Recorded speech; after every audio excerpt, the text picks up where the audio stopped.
Excuse me. I feel like I'm having a Jeff Goldblum Jurassic Park moment. The part in the car after he drips the water on Laura Dern's hand,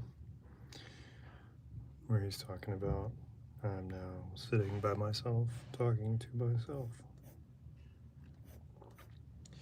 But for the sake of the archive and getting my voice a little bit more warmed up, because I haven't been talking a lot today, we'll go ahead and start rambling.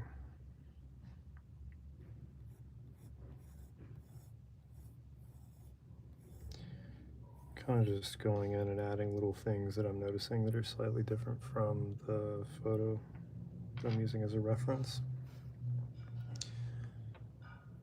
A couple people made comments that his forehead kind of looked like Val Kilmer.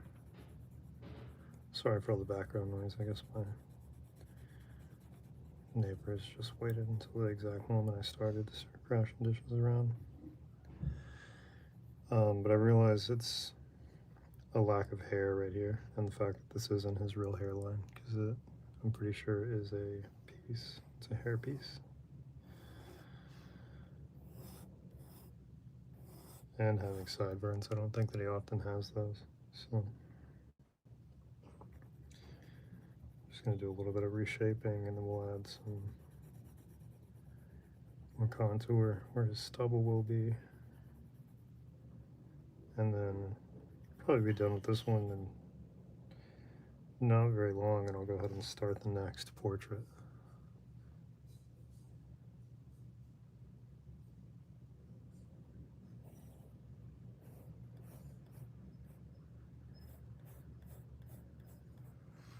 The next one's going to be pretty in line with what I've drawn so far for the last few weeks. Close the window real quick. It's just impossible to escape noise in this place.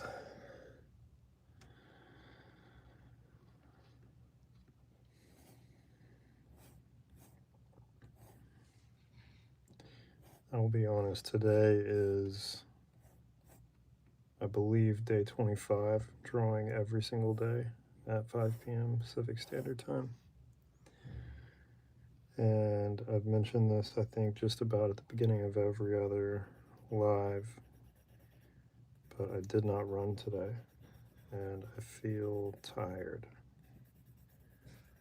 That's kind of the idea of this, is that it's an exercise in personal discipline more than anything else. And I took an intentional rest day today, but it always makes me feel less sharp, have lower energy, a little bit more lethargic. But it seemed to make sense because the last couple days in a row, I ran a 10K each day in a pretty short amount of time, which is a personal best for me so far. But now I feel like I'm kind of moving at a snail's pace, like I'm underwater a little bit.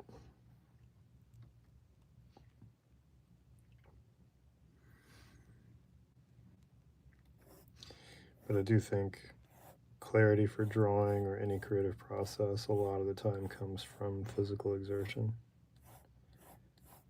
which previously to me used to, I think, just naturally come because the last couple bands I was in, I played drums. And so even before like a writing session, practice, recording, anything like that, I would go and play for hours, which is just constant cardio. And so it really is directly translated to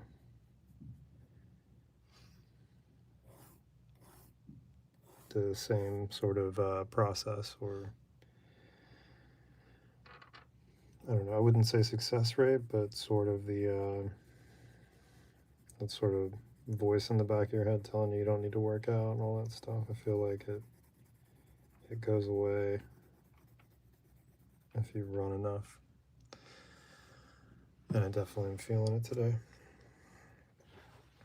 So maybe on my next intentional rest days I'll just do some long burn, slow paced cardio or something.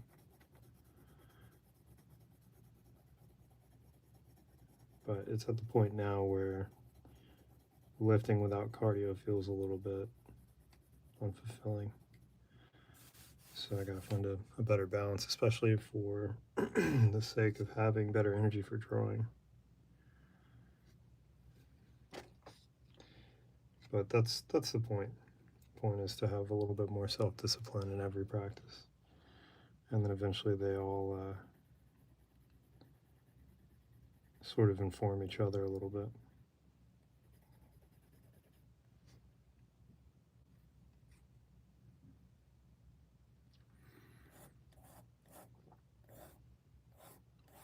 But yeah, yesterday was cool. The day before as well. To be able to run a 10K in a relatively quick time for myself. It's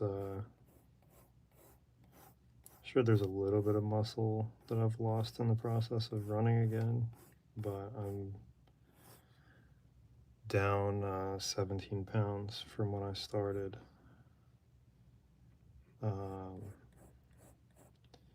In the beginning of June. So that's nice. It's a nice little side bonus. I'll try to open the window again, see what kind of city noise we get.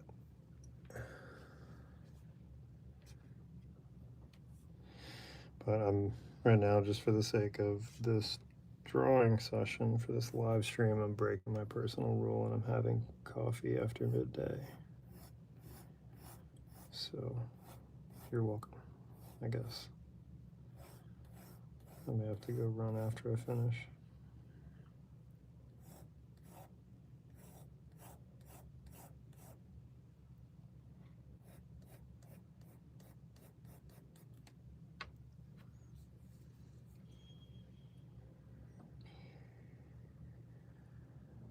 So in this reference photo, he's front lit pretty hard, as well as being top lit.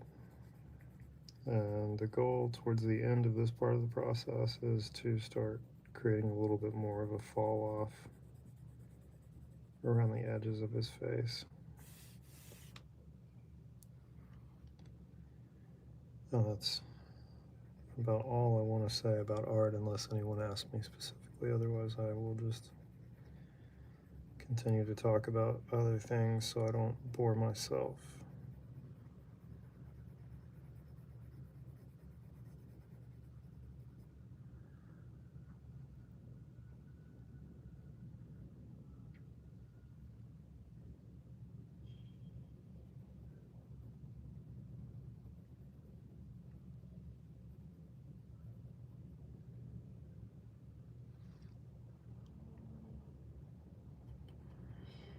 It does feel like a pretty minor accomplishment, though, to do 25 days of drawing in a row at the exact same time. I'd say, looking back on the last 25, I would have changed a few things about the process.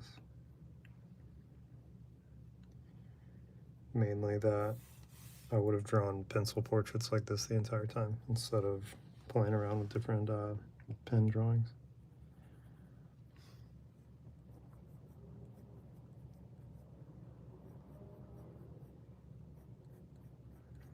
It's kind of the difference in like when I draw in graphite, I always feel a little bit more like I'm drawing in a style that is intuitive for me.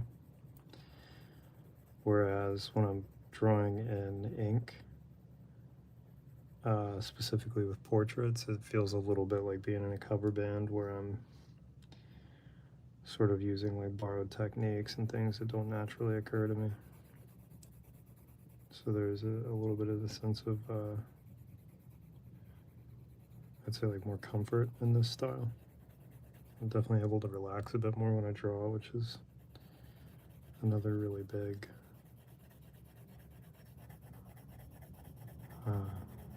thing for me, so I don't overstress on this stuff.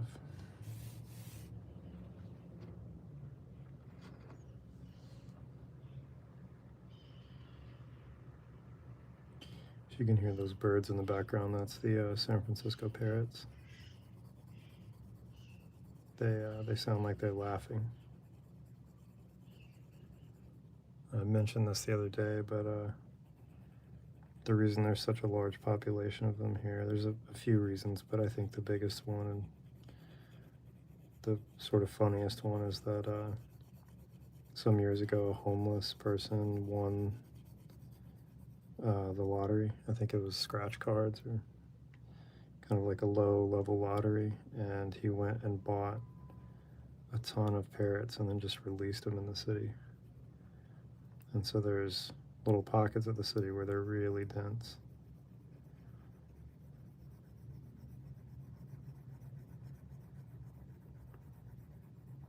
But they usually fly right over our neighborhood this time of year. And occasionally we'll get some seagulls around here.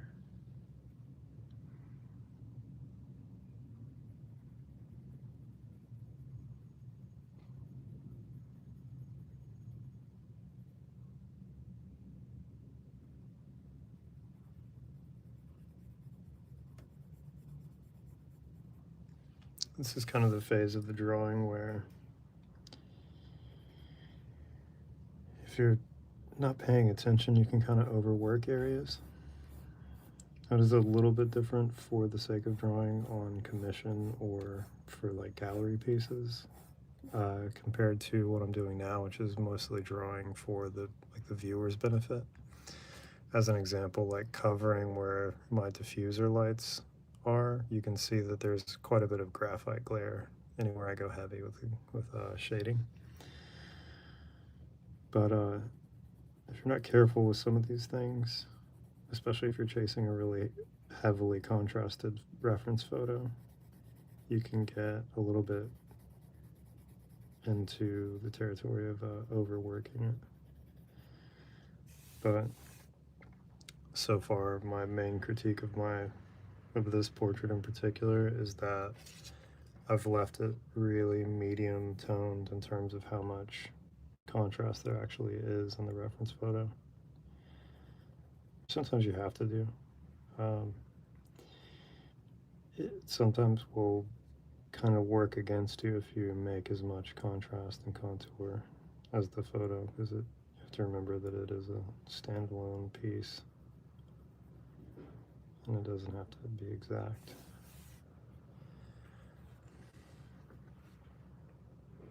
But his nose is a good example of what I'm talking about. It could be really easy to go a little overboard on some of this.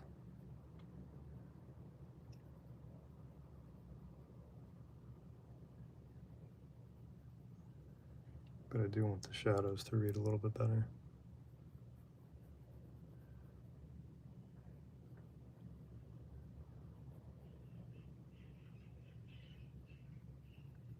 There's the parrots again.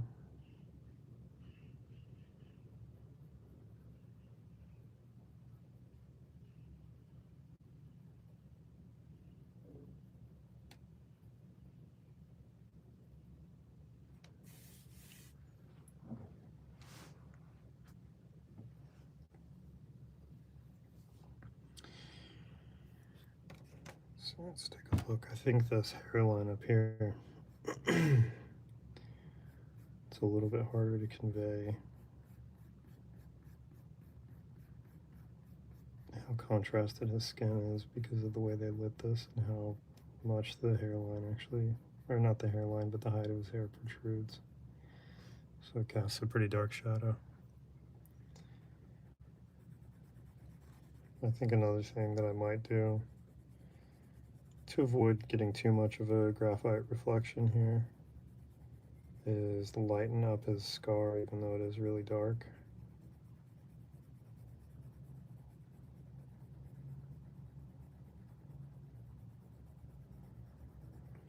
I had an interesting suggestion the other day for other series of drawings in this style, which was to pick either a series of films by one director or like a show and draw everybody in it.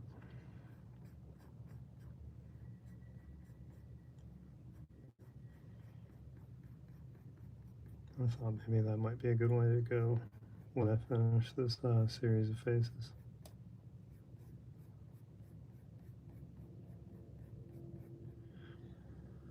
I talked a bit about this a few days ago, and I don't know if it was a coincidence or not, but people seem to really at least pay attention while I talked about it. I think it probably just resonates with people, especially if you're chasing art. When you start working on projects like this, that's when you have something more substantial or solid to pitch to galleries. But it really depends on the galleries that you're really trying to get in. I'd say here,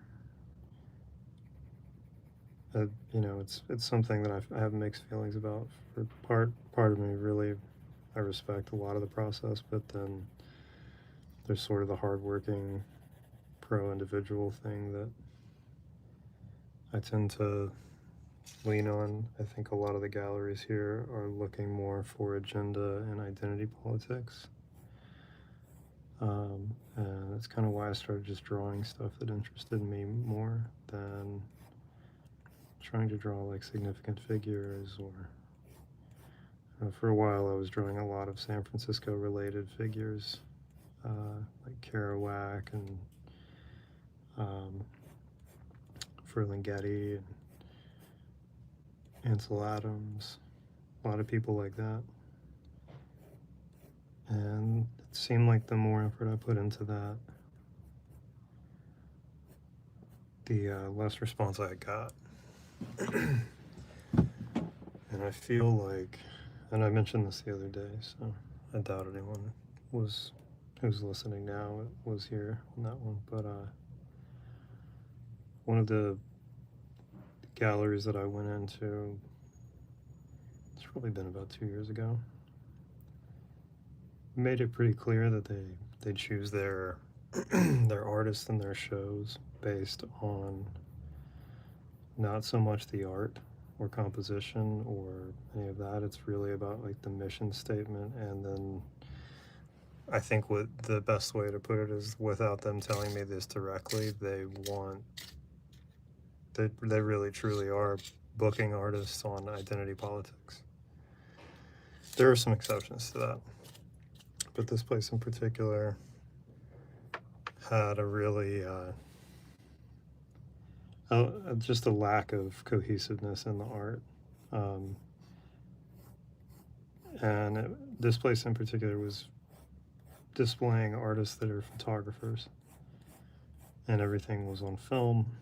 So I think that's kind of like what I spoke about the other day, where people now assume if it's on film, it's good. But honestly, I feel this way about a lot of things. If it's good, it's good. And whatever that means, if it, you know, evokes an emotional response, or if people can just recognize the technical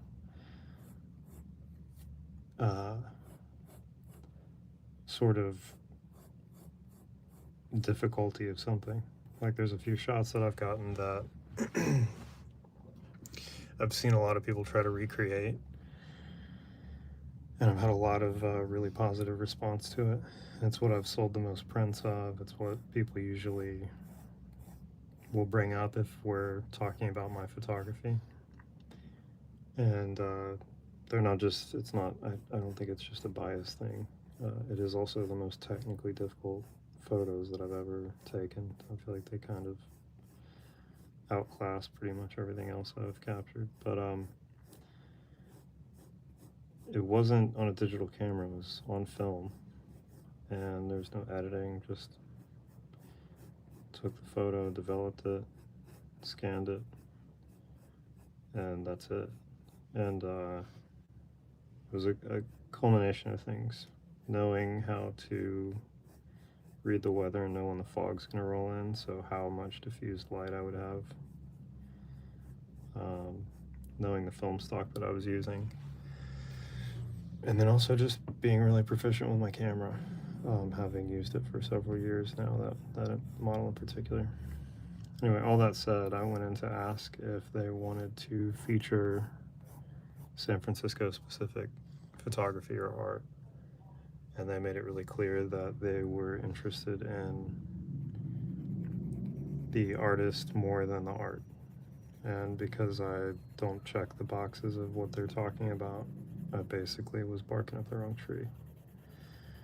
And they were nice enough to let me walk through the little photo gallery, and I don't mean this in a mean way, but I don't think anyone that took a photo in there knows what they're doing, both in composition or trying to tell a story or any of that. It had a heavy lack of skill attached to it. Not just like artfully out of focus, but things were poorly framed, poorly exposed, poorly focused. Um, it was just kind of shocking to me that that's what they wanted, and then it made sense as I started reading the artist bios. And so after that, I felt pretty disheartened about chasing anything gallery oriented. And then I also see, not just in San Francisco, but in a lot of places, um, there's kind of a lack of integrity, I'd say, because everyone's trying to sell something in that scenario, but there's a lack of integrity in galleries in general, because a lot of them, I think, are looking for high profile or, something that they feel like is, uh, hard to attack, basically. Like, people can't criticize it because of the identity politics attached to it. Let's see. So how does film work? Does it basically burn paper to turn it into a picture? Oh, hey, how's it going, Nolan? Getting all the regulars back in here. To answer that question, film. So there's different processes. I predominantly shoot Ilford HP5 400, which is black and white. The film itself isn't paper, it's celluloid, so I wouldn't know a better term other than film. It's a combination of exposure, so how much light you're letting into the camera to expose that film. And then there's different ways of developing. Like, personally, I develop my black and white film, and so I use Cinestill D96. It's a single bath film process, so you only have to use one chemical, and it's recyclable in terms of being able to use it on 16 batches. And most of the developments that I do have at least 4 rolls in them. So, it doesn't just save a bit of money, but it also kind of informs the process of it. But in terms of burning it on paper, what you're referring to there is transferring it to the actual photo paper, which would be like using an enlarger, which involves putting it in a chemical bath in a tray and then projecting the enlarger of the image on that. Thanks, Donna. But that's the most simple way to put it in terms of how film works. I personally, I don't really do any enlargement anymore unless it's something that is specifically requested by, yeah, Brad Pitt. Him is Cliff Booth from Once Upon a Time in Hollywood. But to answer your question earlier, that's pretty much how it works. I mean, you're not necessarily burning it on there. I guess you could consider that like a chemical transfer, but it's using light and the chemical reaction if you are enlarging it. But going back to what I was talking about with galleries, half of the time it's hard to determine, are they going to print and frame and take on the cost, and then you lose the majority of your profit unless you hike the price up so high that you only sell a few per show? Or do you take on the cost and the risk of essentially doing it all yourself, and you could go in and enlarge and print, or you could do digital services where you have them printed on professional paper, which is the easiest and most common now. It's just kind of like a whole thing. But all that said, it does burn a little bit when you acquire all those skill sets at a really proficient level, and then you see people being featured in galleries because of more of like identity politics rather than time spent in the work or even quality of the work. Let's see. I'll start looking at the chat again. Which pencils do you use? These are Blackwing 71s. So the 71 series is the Frank Lloyd Wright signature series. It's kind of like a special edition. I like Blackwings. Mainly these were all gifted to me. And so I like them. I don't know that I would really drop a lot of money personally on them. The 71s are the same as the 602s, which are kind of the standard Blackwing. It's like a charcoal metallic gray. And these all have square erasers, and the erasers also are removable. They have like this little refill. This is something I haven't shown yet. So you can do refills, you can swap out erasers if you want a different color. But these, for the type of pencil portraits that I do,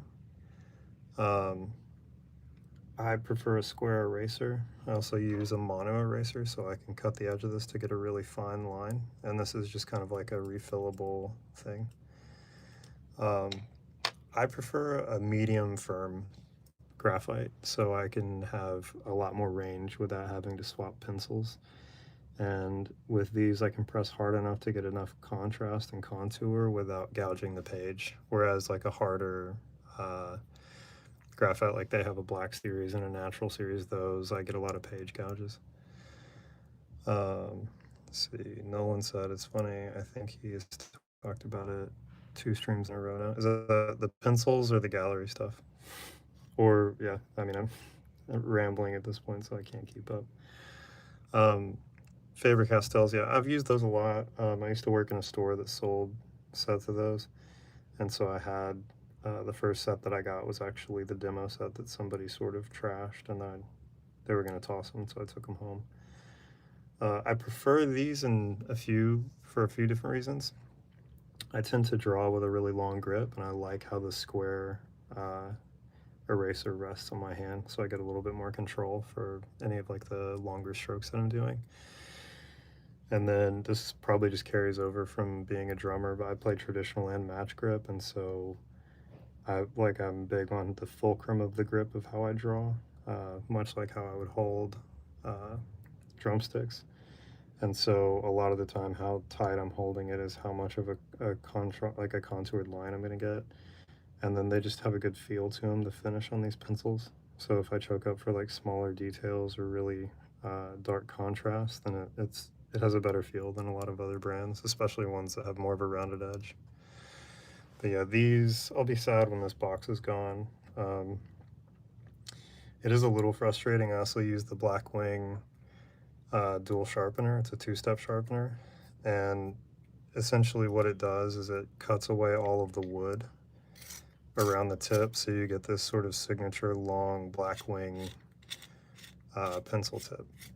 And then it shaves this.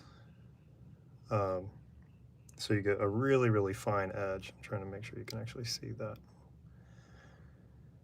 But yeah, these, because they're medium, it does say extra firm, but it's in the medium range of this pencil.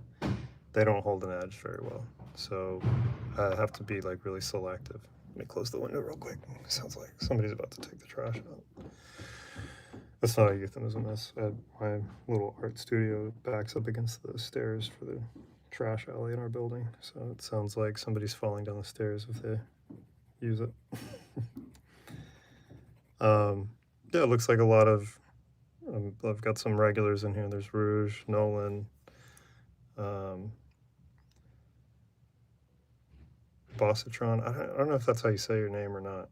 You asked about film earlier. I know that y'all have all 3 kind of been around for a while. Nolan, I think, is the OG, the Oist G. But yeah, welcome everybody. Let me know if you have technical questions, or as I've said in many of the other streams, I'm very happy to talk about non-art as well. It's I've said it a lot, but talking about art while making art kind of feels a little bit like a dentist looking at teeth for fun, like when he's not at work.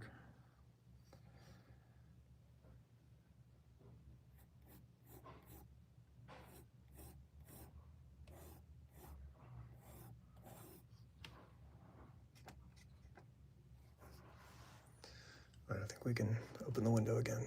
And y'all let me know if audio is bad. It's I'm in like a notoriously noisy building at this point. I feel like it's kind of the running theme of these is that there's gonna be noise.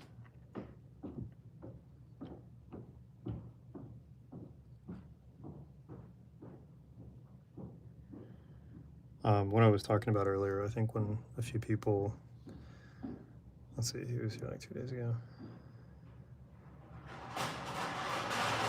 There we go, a little recycling noise. Oh, okay, Bossatron.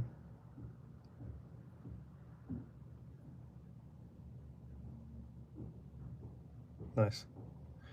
Love it when I get a name right. Yesterday I kept calling Rouge Rogue.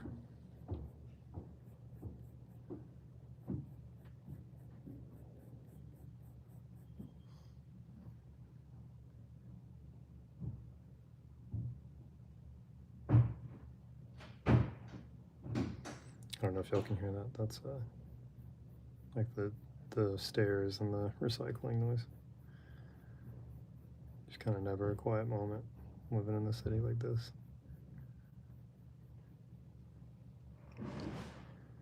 Favorite style of knife? Oh, mine? My personal favorite right now is, it's what I daily carry. I have a bunch of EDC stuff. It's a baby banter.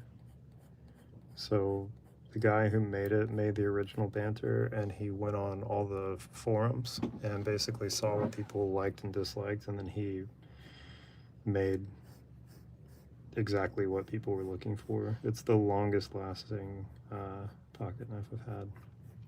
But I have the completely blackout one, and it also has like a reversible clip so you can deep carry it. And it works really well for sharpening graphite. I also have, let's see, I'll get back to drawing here in a second, but see if I can open my cabinet without an avalanche of stuff falling on me. And for people asking about the pencils, that's what the Blackwing boxes look like for the 71 series. So this is my other favorite. I use this on my graphite quite a bit. We used to sell these at the store that I worked in. And I know there's a big story behind these where it has something to do with Japanese culture and how like everyone basically used to carry these. This one is a carbon folded blade, and like you can see that it's actually crafted pretty well, but it holds an edge really well.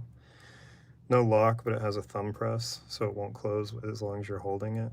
And then I actually have a Paper Republic, the journal brand. I have one of the bungees, like their ribbons that that keep the notebooks closed on there. This one I carry less. I mainly use it if I'm doing like rough cut graphite, because I don't care about this blade at all. So it's kind of like I don't know, it's also raw brass. So when I first got it, it looked like high shine gold, like it had been polished, and now I just don't ever clean it. Like I intentionally leave it like that because I want it to completely patina. Yeah, I have many pens, knives, all those things. It's kind of it's sort of, I mean, even since I was a kid, I grew up going to flea markets in Texas, and so I had a Smith & Wesson SWAT team knife that was half serrated that it was like a camping knife basically for me.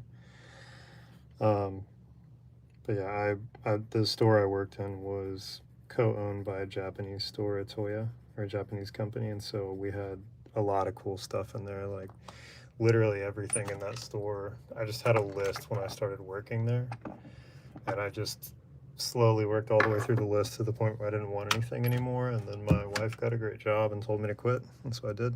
But like even like a little lighter, like these are some of the Japanese lighters that they make there, or that they carry there. It's just like everything sort of looks timeless and classic. This is a Prince lighter. This is the Dolphin model. And then one of my favorite pens that kind of matches that knife I was showing you is a Colotino. It's also raw brass, and it's a 4-inch grip, but it takes J1 refills. So it's a little too heavy, I'd say. Like it's a kind of like I tuck it onto jacket pockets because it feels like it's gonna fall out of my shirt. But Rouge asked if I have any pets. I don't currently. For many, many years, we had a really, really great dog, Zisu. And let's see, I'm trying to think, she passed away 4.5 years ago. It was sort of after like the big Texas freeze and the power outage happened, and she was already having some health issues, and it just sort of wiped her out, and she went downhill really fast. But our kid is begging us for another dog, so I'm soon to be in the pet world again, which is, always love it. Used to have, like that dog in particular, I could talk about for days. She was cool. She was part Malinois and Red Heeler, and I think she had like a little bit of Shepherd in her, probably like German or Alsatian. But we got her from a rescue in Austin. It's called Austin Pets Alive, which I have many positive and negative things I could say about that place. But she had a bite history, and so nobody would take her. And we had seen every dog in the facility. This is before we had a kid, so it was just me and my wife. We went and met every dog, and then I went to the front and asked, is there any dogs that we haven't seen yet? And they said, oh, Penny, she doesn't ever come out anymore. And I was like, can we take a look? And they said she was a German Shepherd. Let's see. Oh yeah, it says 27 for me. I think it's inconsistent. But anyway, they thought she was a German Shepherd, and she trotted out and was very clearly not a German Shepherd. She had kind of like almost a chow looking coat, and she had a speckled black tongue. So she might have had like Akita, we're not really sure, but she was big. She was 65, 70 pounds. But we know she definitely had Malinois. Yeah, I agree, Nolan. Every time I say anything or look at it, it always drops. But anyway, when we met her, she trotted out and just kind of laid across my feet, and then we hung out there for about a half hour, and she got up to like check out some squirrels, and then came back down. She just kept like looking at us and didn't seem to have any like sensitivity issues. She responded really well if I said anything to her. And then my wife was kind of like messing with me at the time, and she said, I don't know if we should get her, so let's go and think about it. And I, like, the entire night, I was like, what if somebody gets her before we get back? And then she woke me up at like 5 a.m. She was like, let's go get her. And so we got her and never had a single problem with her. She was really like a conversational dog as well. So like I could just talk like normal with her. She was really easy to train. Incredibly sensitive when we had a kid. She was really protective and very like gentle with her, and she traveled well for the most part. She didn't love a car ride, but she knew that at the end of the car ride there'd be a bunch of fun stuff going on. So she's easily by far my favorite pet or dog that we ever had. Which is kind of like the tough thing about getting another one, is that we don't want to get something that's not as cool as her. I feel like I've had seasons of having really good animals, but before I got her, one of my worst exes convinced me to get a cat, and this is back when I was a touring musician. And I'm not really a cat guy. Like, I don't mind a cat, but I've recently also found out that I've developed an allergy to them. And so I had him, his name was Zaphod, for any Douglas Adams fans out there. And he and the dog, Zissou, did not get along at first, and then this, our neighbor's bulldog attacked the cat, and our dog, Zissou, jumped over like a table and a cooler and a chair and grabbed that dog through the fence. And it was kind of like shocking because she was kind of a docile, big, gentle thing. And then from that moment on, she and the cat Zaphod slept in the same chair every single night until he ran away when we moved to a new house. So that's a very long answer to your question, but we don't currently have any pets. We are looking for a dog, though, so we want to just find the right one. Let me look back and see what I missed. Sorry if the phone shakes.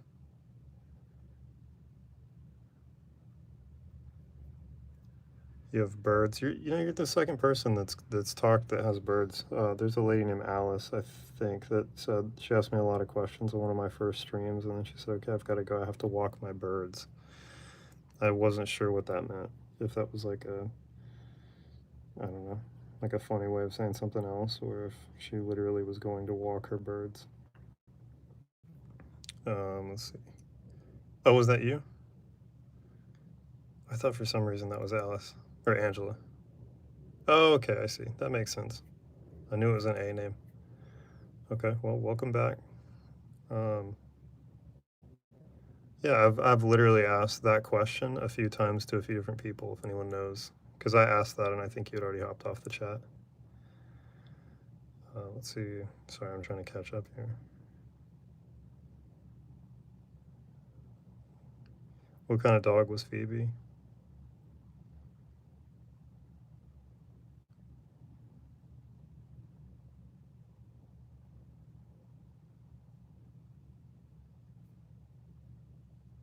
Oh yeah, nice.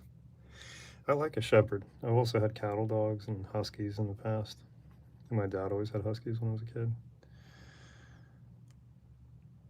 That's funny. I feel like a sense of accomplishment now that I know that you're the Angela that we were looking for. I literally asked, I was like, does anyone know if that was like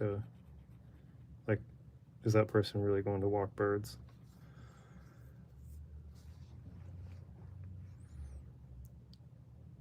Nice. 16 is a long time for a shepherd mix. Yeah, this is like all the regulars so far. This is day 25, by the way, if anyone wasn't in when I was saying earlier. I went back and counted, so 25 days in a row. Already made some friends.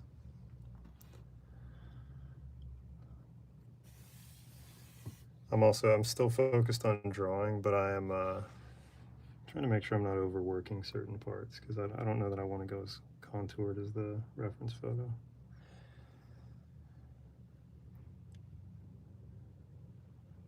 Oh yeah, Chihuahuas, they live forever. I've had a few friends that have had them.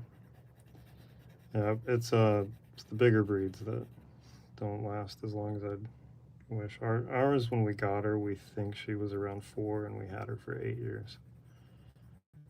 That's Zissou, the big blonde dog. If you look far enough back in my animated videos, she's in there a bunch. She used to do this like big dumb smile, and so I took a really close photo of her and I've animated that and used her in a bunch of music videos, and she was pretty cool. But yeah, we're kind of toying with the idea of getting another similar dog to her, but it's tough to find, and I don't necessarily want a full-bred Malinois, typically, unless you're going to a breeder, which I'm not a fan of. Like, no judgment for people that do like show dogs or live in certain areas where it's the easier way, but it's hard to find a Malinois that's not a rescue that doesn't have some baggage, and I don't really want like a like a pretty dangerous animal that or potentially dangerous, especially having a kid.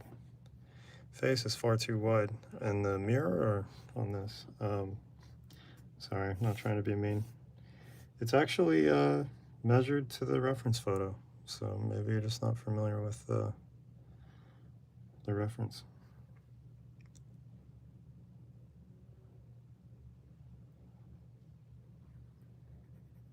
Yeah, that is true for humans. I mean, look at how like NBA players age.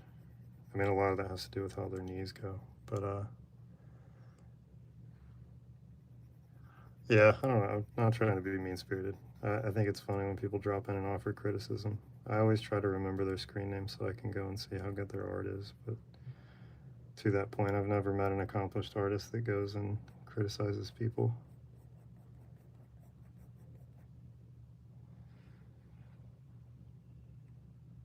Oh, nice. Yeah, Malinos are great. I mean, I really do like them. I just am, I have to choose a little bit more carefully now having a kid. Because I've had like, I've had Huskies, I've had Malamutes, I've had the Malinois mix that I was talking about. Um, I've had cattle dogs.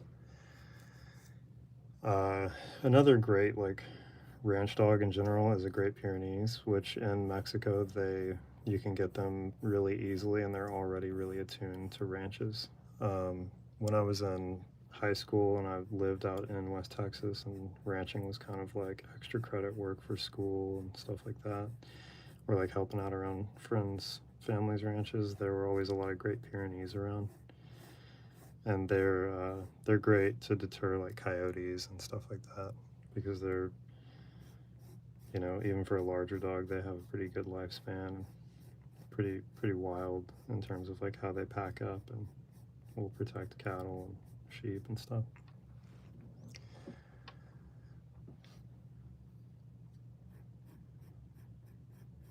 Um, but yeah, I go back and forth.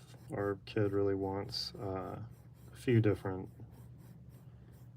like types of dogs. Really fascinated with Australian Shepherds, which I wouldn't mind. I sort of like the idea of a Golden Aussie mix, which I found a few rescues for them because they're a lot higher energy and really attuned to the family that they get. And like I was talking about, usually at the beginning of these, I start out talking about running because I feel like it directly correlates to drawing, for like how free of a flow I get for drawing. I want a dog that can either run with me on the street or get a dog treadmill, and like John Wick, like have like a, you know, sort of athletic dog.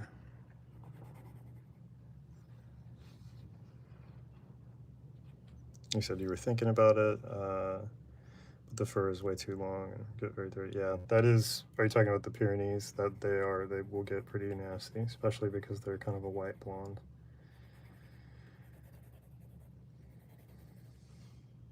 Which cattle is also something that piqued my interest there. Nolan said we have two German Shepherds and one Saint Bernard. I'm proud to say we're all in homes. Say we're all in homes where they are unhappy and unloved and have been taken thoroughly appreciated and fed. Right on.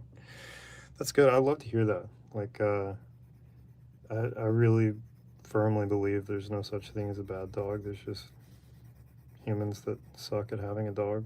You see it a lot. Like San Francisco, I know that I live here and love a lot of stuff about it, but you see some of the worst dog owners or whatever you want to call them. I know people get offended if you say owners now, but I mean, you're paying their vet bills and feeding them, so dog parents, I don't know. But yeah, there's a lot of people here that don't socialize their dogs well, and it's just, it drives me crazy. I've had people get kind of snippy with me when I try to help. There's this really pretty golden retriever, like kind of a red golden retriever, at a park that we used to frequent. And she would always run up and kind of give me the dog hug, like lean on my leg really hard. And her owner would scream her name really angrily. And he would do it over and over and over, and they would never, he doesn't have any recall for her. Yeah, exactly. They don't know the difference in owners and friends. It's not like they're offended by English, or any language for that matter.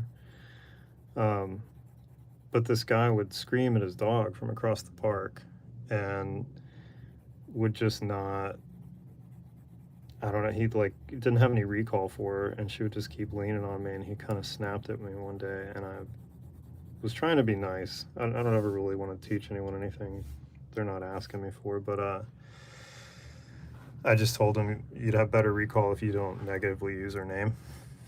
And he kind of let me have it for a second. And I just stood there and pet his dog because I could tell it was making him mad. But even when he walked up, she didn't want to go to him. I just don't get it. It's like, did someone else in your family get this dog and you're stuck with her now, or what? Like, sure, she would have a better home with just about anybody, you know? Because I've never seen him actually be kind to the dogs. We'd see him all the time when we first moved here.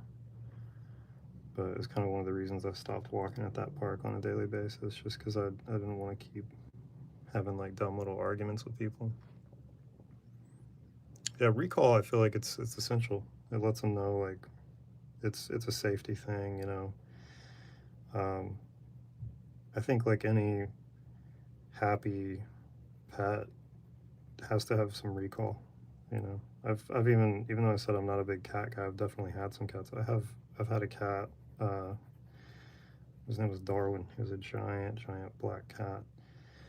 Um, if I called him, he ran up like a dog because he lived with two other dogs. So he was very much that kind of personality. But he was great. I'd call him and stick my arm out, and he'd hop up on me and straddle my neck and like let his legs kind of dangle down. And I could call him from anywhere in the house. If I called him from outside, he would come up and like pop up in the window. Pretty much always got met at the door by him. But if he ever went outside, I could open the door and call him and he'd run back in.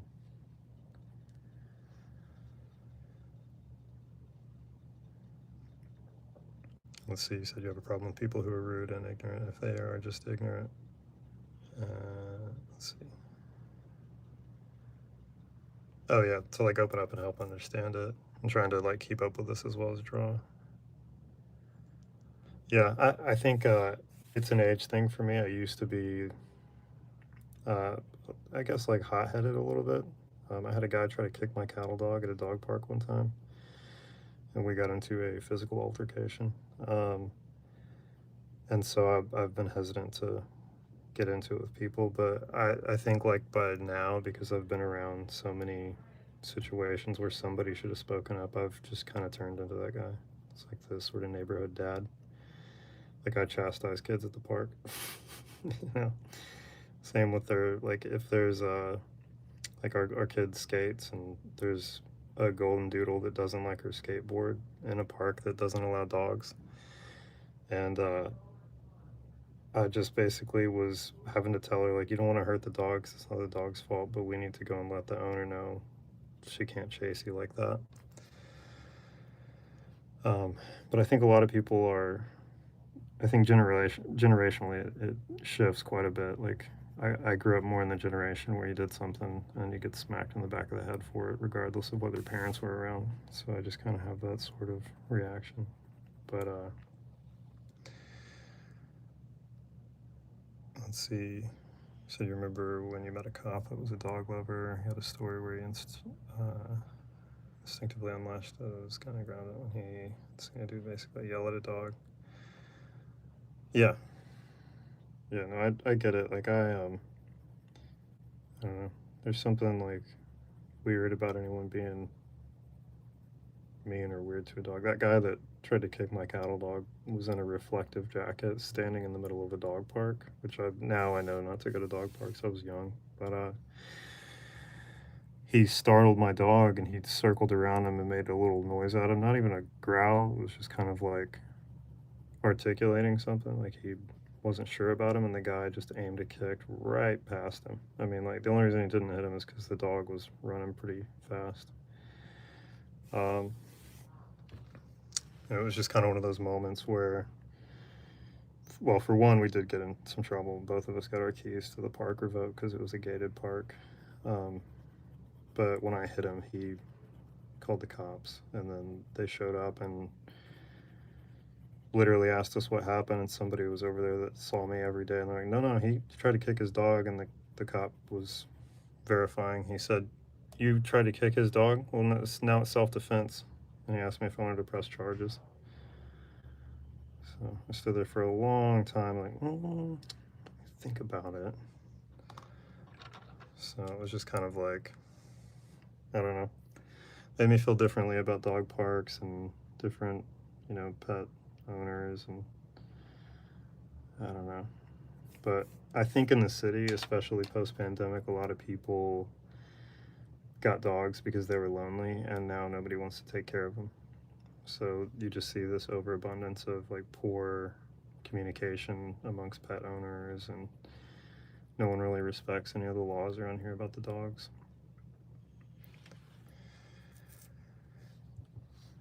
But it's I don't know, it's a responsibility I think a lot of people aren't up to the task. But yeah, I think about my old dog all the time. Zisu was the coolest. She was funny. If she ever did anything, I think like the only negative thing she ever did is every 6 months or so she'd tear into the trash, and I would always kind of chastise her like, I'm really disappointed in you, and her ears would go really wide and she'd kind of hang her head. She was a really conversational dog, but she was great, and like I think most importantly, very sweet with our kid, and then very protective. But super Malinois heavy though. I mean, she had the look like basically a chunky Malinois. But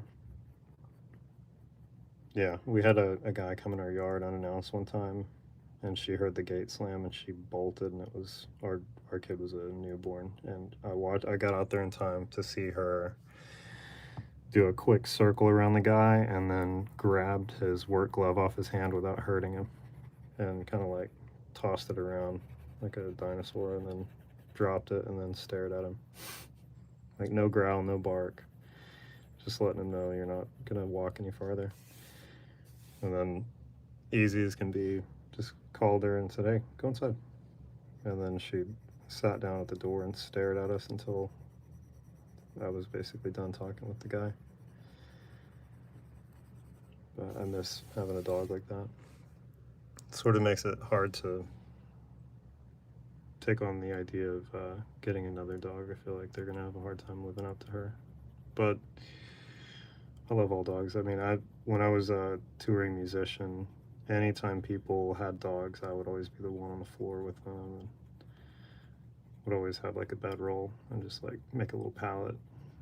I kind of loved it when there was one in particular in Birmingham. One of our friends would let us stay with them, and they had this really sweet bulldog. She was kind of like gray and brindle, and she was very wary of every man, especially. She was a rescue, and they kept warning us, don't go near her. And I have a photo of her.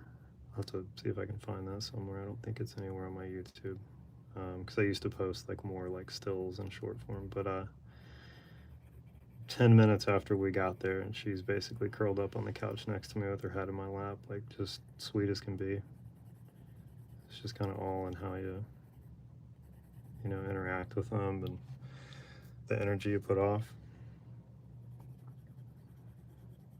But my dad was the same way. He I always think there was like a route he used to do for work, and he carried dog treats in his truck, and he'd pull up to some places and all the dogs would run out and line up and sit down. So I knew if they're all sitting down, then they get treats. So it's just kind of one of those things. Growing up in the country too, you're just around a lot of dogs.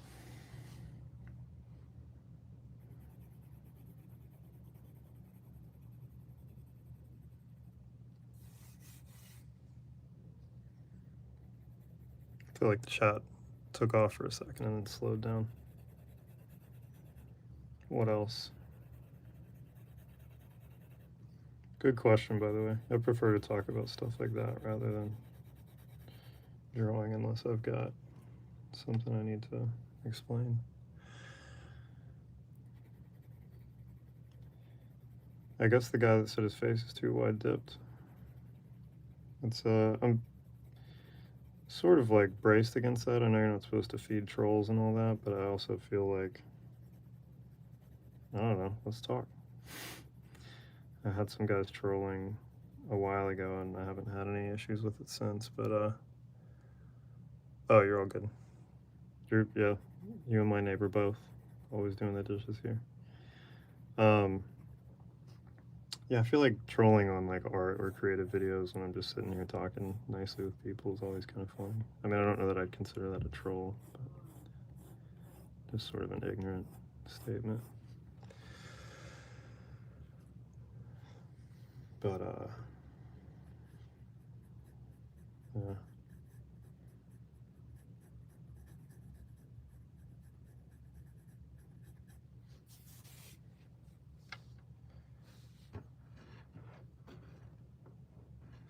Yeah, I know what you mean.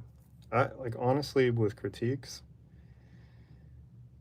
it's one of those things where it doesn't bother me so much that somebody's offering up the critique. It's uh it's more so that they would jump into something to have a negative input when like you probably get more of an endorphin rush if you just join the conversation and we're nice because then you get a dialogue with people.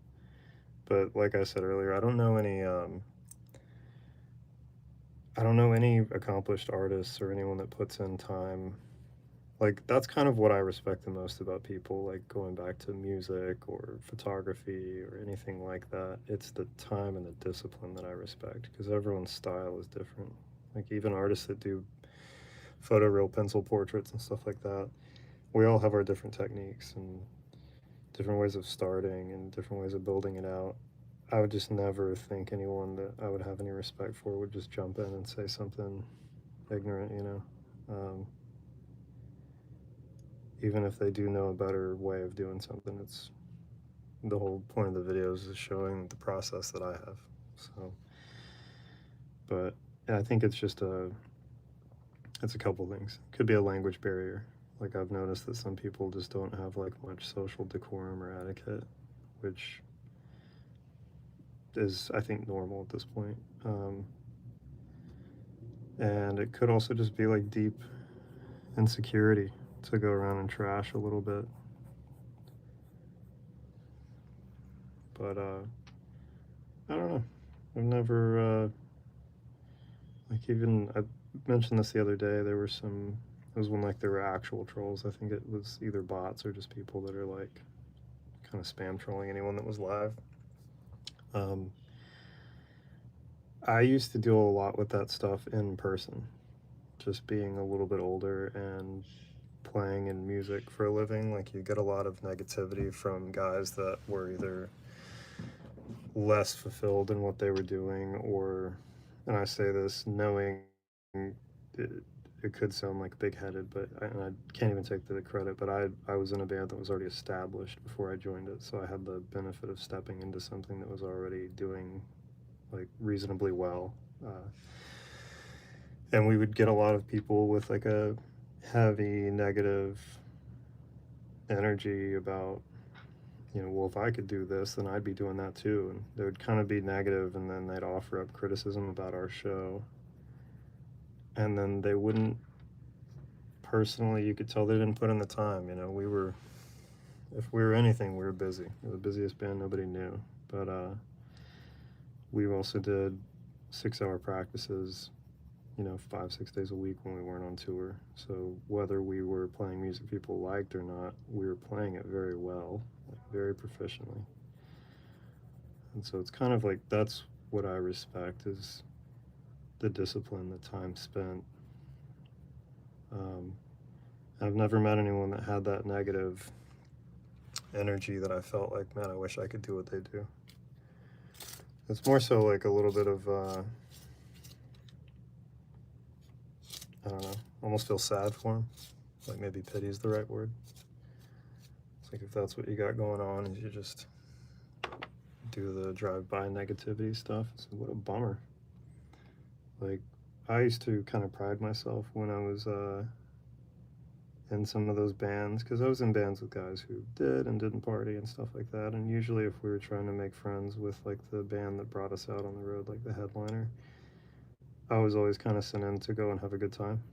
And like, not that I'm Mr. Cool Guy, it's just, you know, I'll have a drink and say a bunch of dumb jokes and never mind it being the butt of a joke, you know. stuff like that. I feel like it kind of endears you to certain people.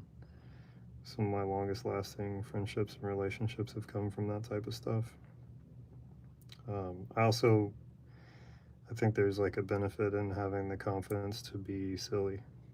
And I've always kind of liked that. Like, if people are down to joke around a certain way, it requires a certain level of, I guess, confidence, or just a lack of needing to prove something. And I never met anyone that was like that. Even in like friends that I kind of learned that from. Like, there was a tour manager that I worked with when I was a lot younger, and he told me tour managing is easy, because that's what I did in between tours that I played on. He said you just got to figure out what everyone's trip is, what their ego trip is, or whatever, and then just ride the wave. And so he was like, so if you got people that want to goof around, goof around. If you got people that are really serious, you wait until they talk. He was also one of the guys that I used to play. This is back when a lot of like bars that had like big pavilions had ping pong tables. And I feel like it was very much like in line with how he was as a guy, is that he never took big shots. He would never slam it. And like, you could play with him for a long time and it'd just be these long volleys. And I remember when he was trying to show me different little stuff there, he said, if you're always just playing defense, eventually they'll mess up. And I kind of feel like, I don't know, that's a good way of looking at some of that stuff, if that makes sense. Like, let them trip up in their negativity or whatever.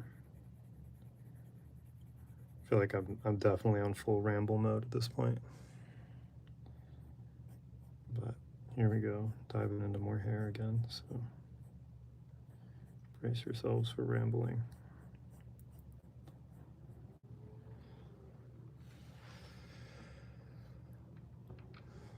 Oh, thanks. Well, if there's anything I can do well, it's definitely talk too much.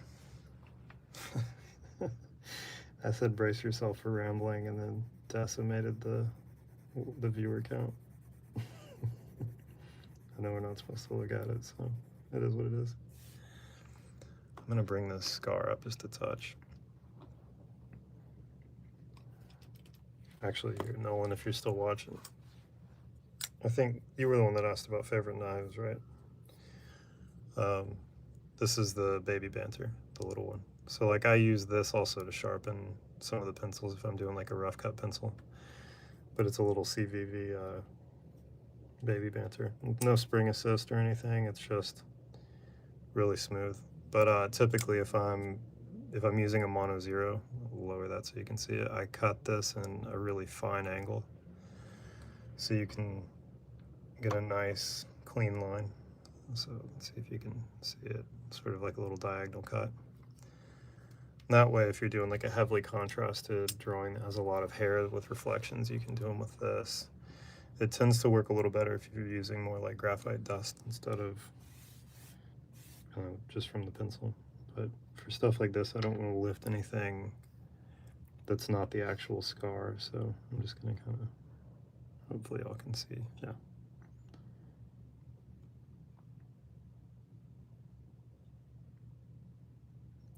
Yeah, oddly, like this drawing every day and just sort of rambling, I'm starting to remember a lot of things from tour days that would be worth talking about or illustrating at some point. Kind of like I mentioned about making like a book of short stories. But a lot of interesting characters on the road, like people that I journaled through all that so I would remember everything. But oh yeah, it's super nice. It's definitely like one of the best ones I've ever had. It's held up really well. I'll come back to what I was talking about, but in terms of that knife, the only gripe that I have, the deep pocket clip gets hung up on door frames every once in a while, so you kind of have to take like a wide angle on a door. When we were moving into our current apartment, the pocket clip got ripped off on a door frame, but it's I think like $7 for 3 of them or 4 of them on Amazon, so easy fix. Let's see, take a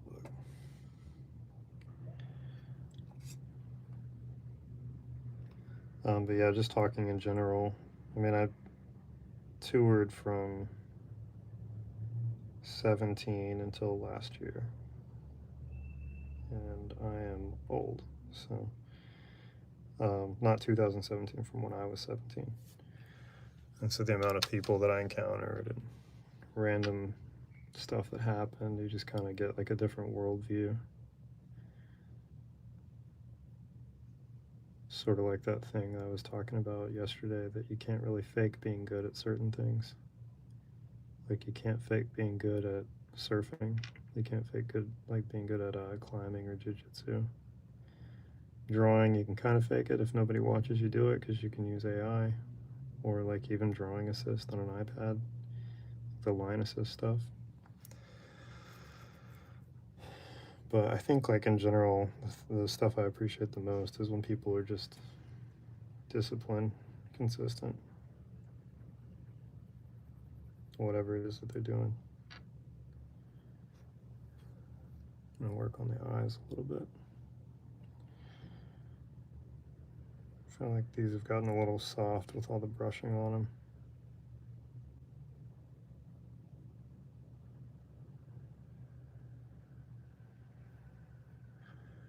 Anybody have any questions or other topics? Otherwise, I'll grab bag another ramble.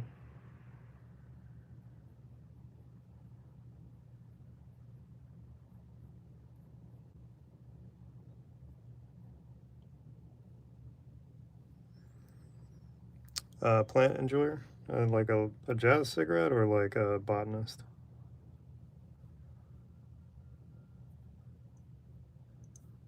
Like a left-handed plant? I'm trying to think of all the terms that I know for that.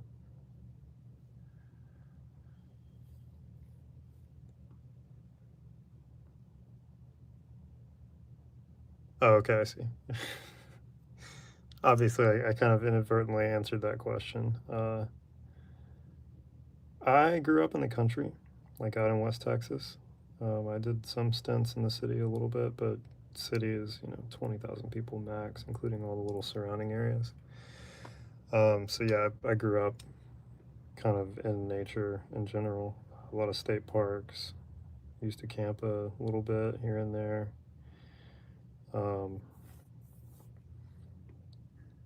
And then my dad is I wouldn't call him a hippie really. He's like a Texas hippie, if that makes sense.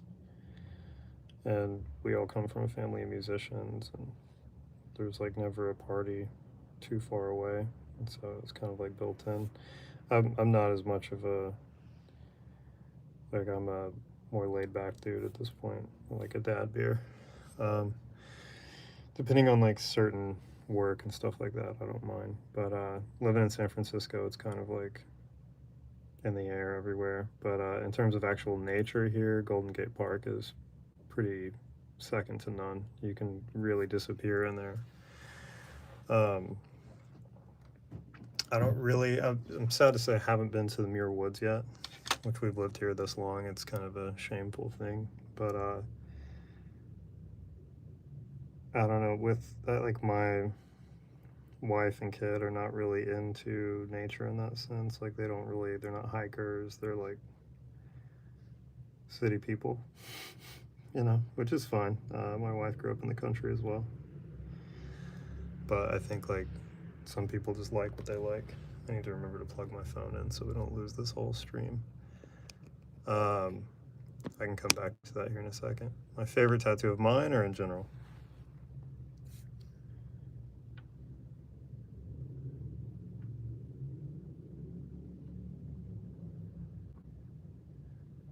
Of yours? That's a tough question. I have quite a few. I have some that I love just for different reasons. I'd say the one that, if I had to pick one, it'd probably be, I've got a pear that's right here. It's actually a terrible tattoo.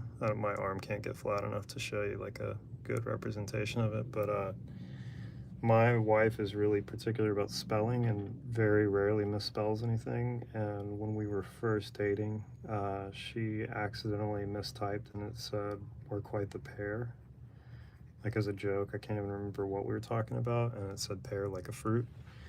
And so I used to draw pears and like send them to her. And if I was touring, I would like do little sort of like postcard type things and draw like pears with, you know, different stuff that we liked. And we used to go on like long country drives, so this kind of ties into what Nolan was asking about. We never really hiked, but we loved to cruise around, listen to music, and, you know, roll the windows down. And we were passing this place outside of Austin where we lived at the time, and it was like a little tattoo trailer in the middle of nowhere. And we went and knocked on the door, and sure enough, there's two artists sitting in there just waiting for somebody to show up. And so we got matching pair tattoos. But I kind of took one for the team because there were two artists, and we looked at both of their work, and one of them was really talented, and the other one was medium talented. And he drew a pear, and I was like, "No, that's an apple. Let me just draw something, and y'all can take your, you know, do your take of it." And my wife has like a really dainty fine line pear on her elbow in the same spot. And then I got sort of like the biker, like, not, I wouldn't say quite prison version. It wasn't stick and poke, but it definitely wasn't done with finesse, which kind of made it funnier. Also, just another funny side note, there was a guitar hanging on the wall in there, and it used to be that people, if they found out I was a musician, they would, like, in those circumstances, they'd want me to play something. And like I thought that was about to happen, and then he was like, "Here, sit down," and then he played Strawberry Wine for us really poorly, and it was sort of like imprinted in both of our brains. So that's my favorite. I think more so for the story and like the meaning behind it, but in terms of like favorite quality of art, would probably be my left forearm. See if you can see it. It's Doctor Who. It's Tom Baker, and it's like my whole arm is a Doctor Who sleeve. Um, and then my knuckles and the top of my hand are Doctor Who as well. I also really like the teeth on my thumbs, and so it's those are like an old sailor's tradition.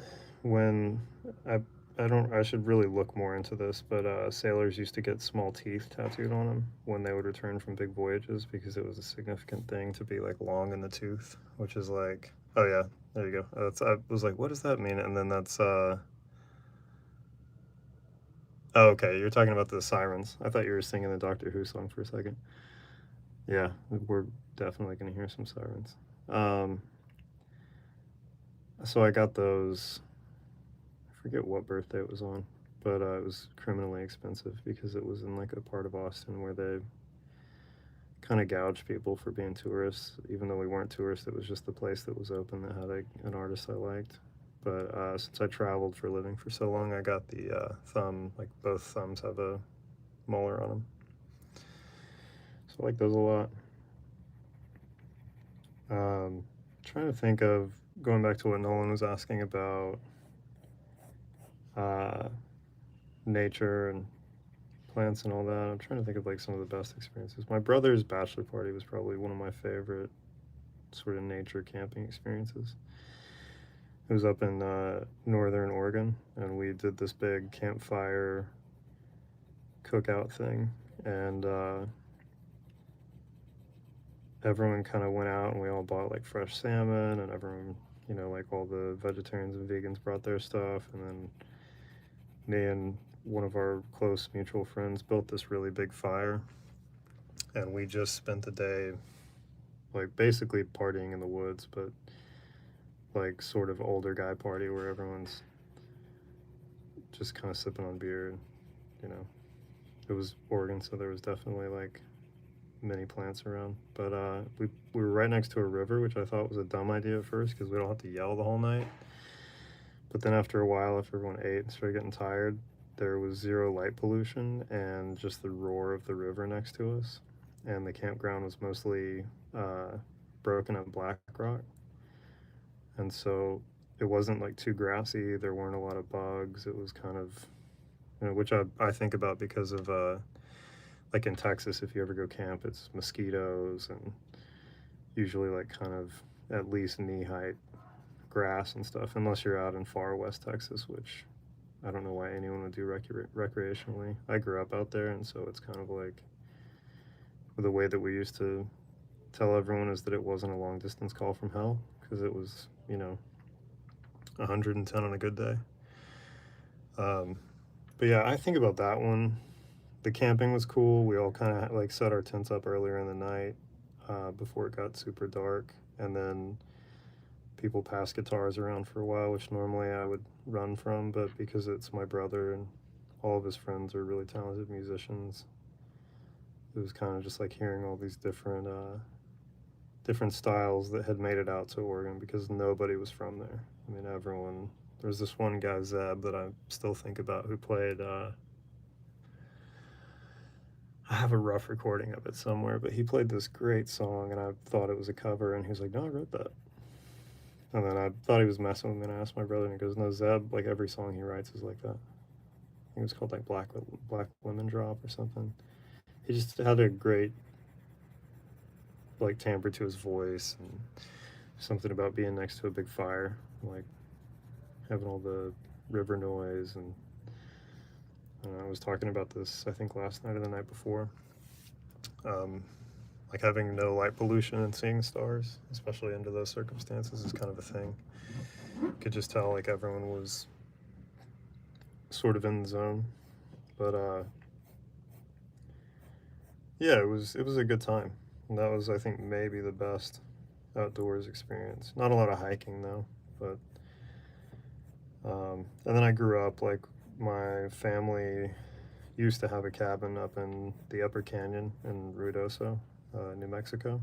That's like it was around from the 40s from my great grandfather, and it was kind of like a removed part of the family. So we'd go with them, and then sometimes we'd go up there and we'd hike around. And there was all the old fire roads that looked down on the cabins, and it was interesting. That was kind of a mix of like really cool nature experiences because there's a lot of like mule deer and occasionally you'd see elk, and then there's black bears all over the place. Get a lot of raccoons and gophers. But we would go and hike all the time out there, and then we'd occasionally have to clear the hillside so the trees wouldn't fall onto the cabin. So it was kind of that type of stuff. But nature in general, I tend to think more like growing up in West Texas. All my friends and their families, for the most part, had ranches and stuff like that. I was really into that when I was younger. Um, a lot of like bull riding type stuff, and I was in ag class twice a day for 4 years in high school. So for extra credit, we go do ranch work and do all the gross stuff. And at the time, it kind of sucked, but then I think about it, it was nice. We were in school technically, but then we were just out on a ranch all day, just like working cattle. Everyone's fighting over who gets to ride the four-wheeler or has to get on a horse type of stuff. So that's like, for me, that's kind of what I think of with nature, either that or the mountains. But just totally in the polar opposite right now, which I think wears on me a little bit being in San Francisco. Plus, if I wear my Stetsons, I get stared at like I'm an alien. So something about being like out in the more Wild West where it's kind of just standard issue. Everyone's got a hat. I don't know why those feel related to me, but they are.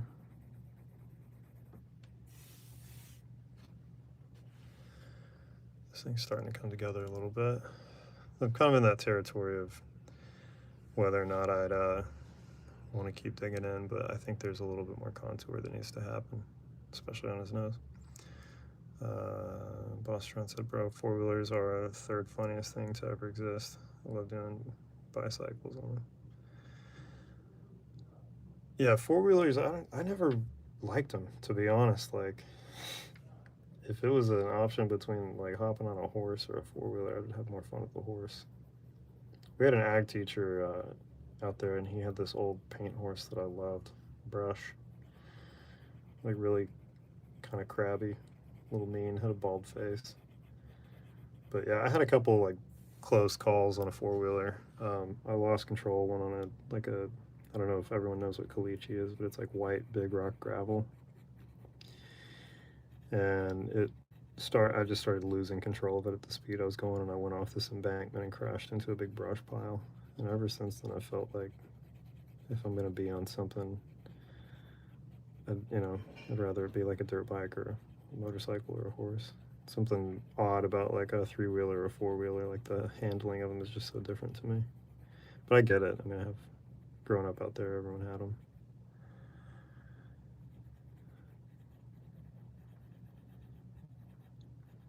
But yeah, for me, that's kind of like answering that question, Nolan, of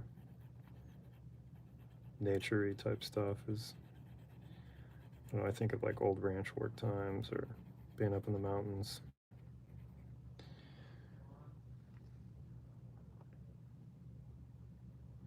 Said you almost died on a dirt bike 4 years ago. Wire fence almost. Yeah. Yeah. That's another thing that I don't love is that you never know right in certain areas where you're going to get hung up by something or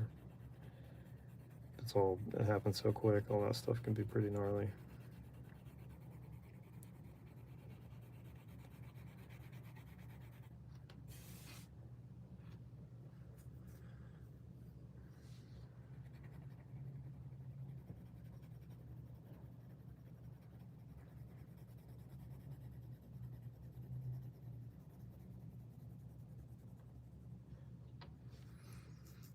I was thinking a second ago about the question about favorite tattoos. I also have one. So one of my all-time favorite movies is True Romance. I mentioned it the other day. Brad Pitt's in that as well. It's one of his greatest lines ever. He says, "Don't condescend me, man," and then he smokes out of a honey bear. I have a tattoo for that I got with a terrible ex-girlfriend, um, which normally I wouldn't want to be negative about anyone, but the amount of like colossal disaster she delivered into mine and all my friends' lives it's earned. Uh, she had never even seen the movie, and I told her I always wanted to get a True Romance tattoo, and so we went and got them together. And then halfway through mine, she decided she was going to get something else, and I felt like this huge sense of relief. Like, oh, okay, good. I want a matching tattoo with you. So I think that was kind of all the rage back then. Let's see.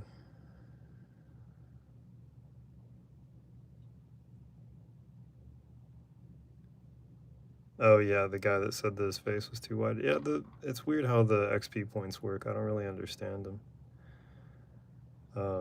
But yeah, if his face is too wide, maybe he should get his eyes checked. I don't know. Like,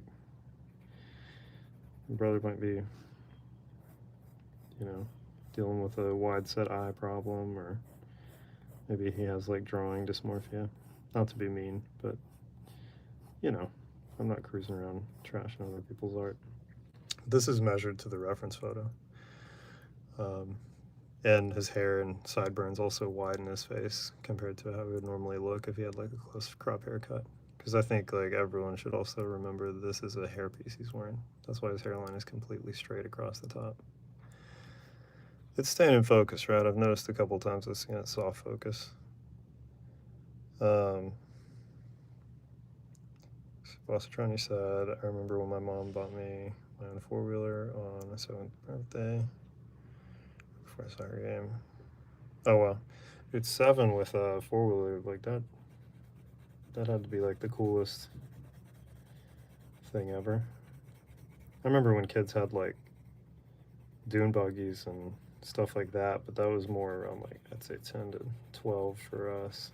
I grew up in like a really dirt poor area, so you were like styling if you had a bike that wasn't from Walmart, you know?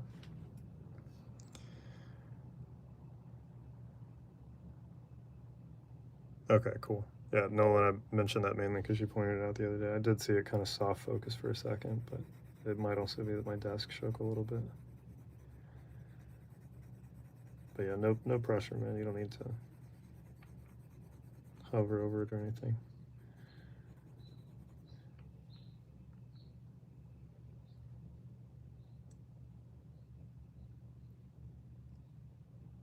Oh yeah, dune buggies. Those were like the rage back in the day. My older brother had one that I don't know how we destroyed it, but man, that thing, we rode it until everything fell off of it. I think honestly our dad got it, maybe for him. I'm not sure. I was too young to really know. Which solid move. If we had an area where I could ride a dune buggy, I would definitely get it and be like, it's for our kid. Which I think about when we're talking about how long we want to be on the West Coast. But yeah, they're epic. There was, I think, like in the '80s and '90s, especially, they made a bunch of really heavy duty ones with crazy shocks on them for like relatively inexpensive, you know.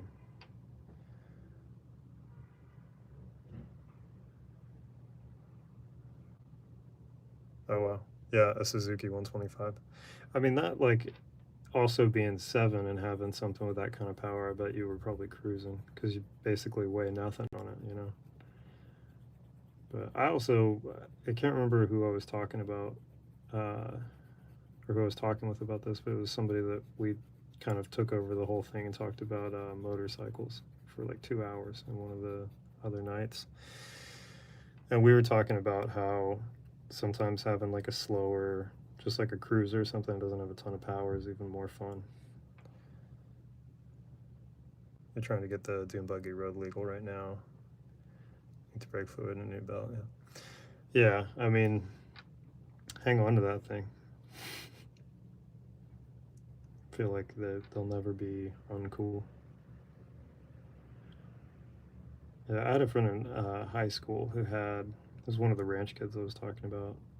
They also, if Angela's still around, they had Great Pyrenees all over their ranch, like tons of them.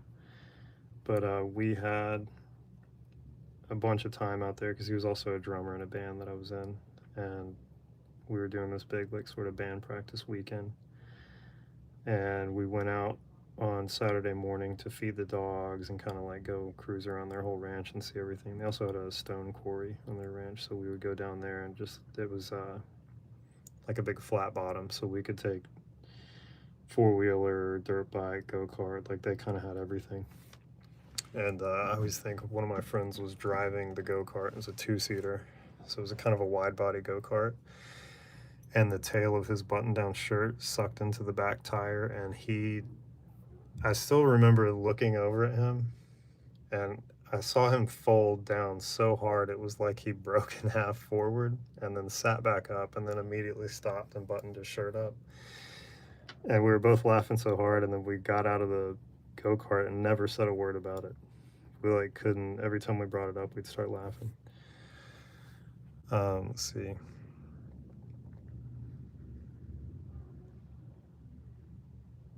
Yeah, I know what you mean, like core memories with a dune buggy or anything like that. I feel like I've got some of those as well.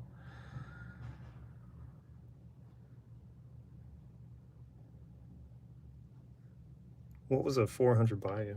That's another four-wheeler?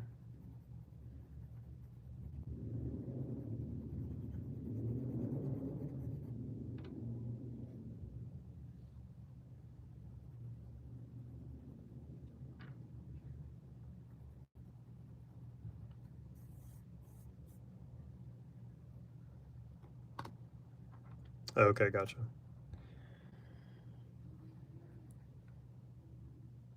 Yeah, imagine by comparison 400 to 125, that's probably quite the difference.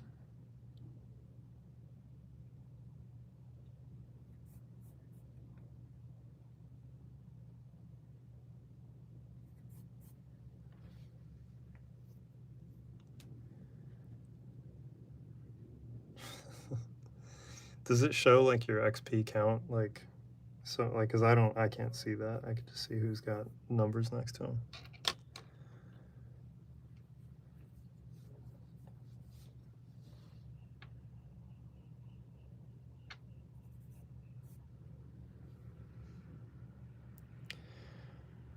Okay, gotcha. I gotta fix these eyes a little bit. This is another one. I was talking about this the other day. You can tell sometimes when the lighting is a strobe or a flash compared to a steady light, depending on how the pupils react. Like on the Brolin drawing that I did, his eyes seem to not be reacting to light at all, meaning that they shot that photo, or Brian Bonesmith. I should probably ask him, because I bet he would give me a whole rundown on it. He's the photographer that took the Josh Brolin photo. The pupils in his eyes didn't really react to anything, so I imagine that they also shot it at a really fast frame rate before they did react to the light, but they wouldn't be that size with steady lighting.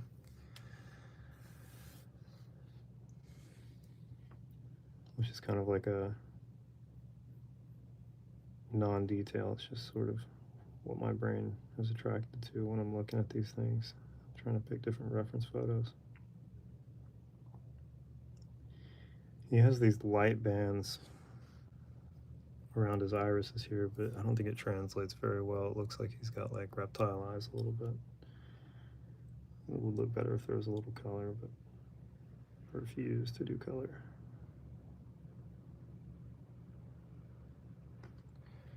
Get a little better edge on this thing.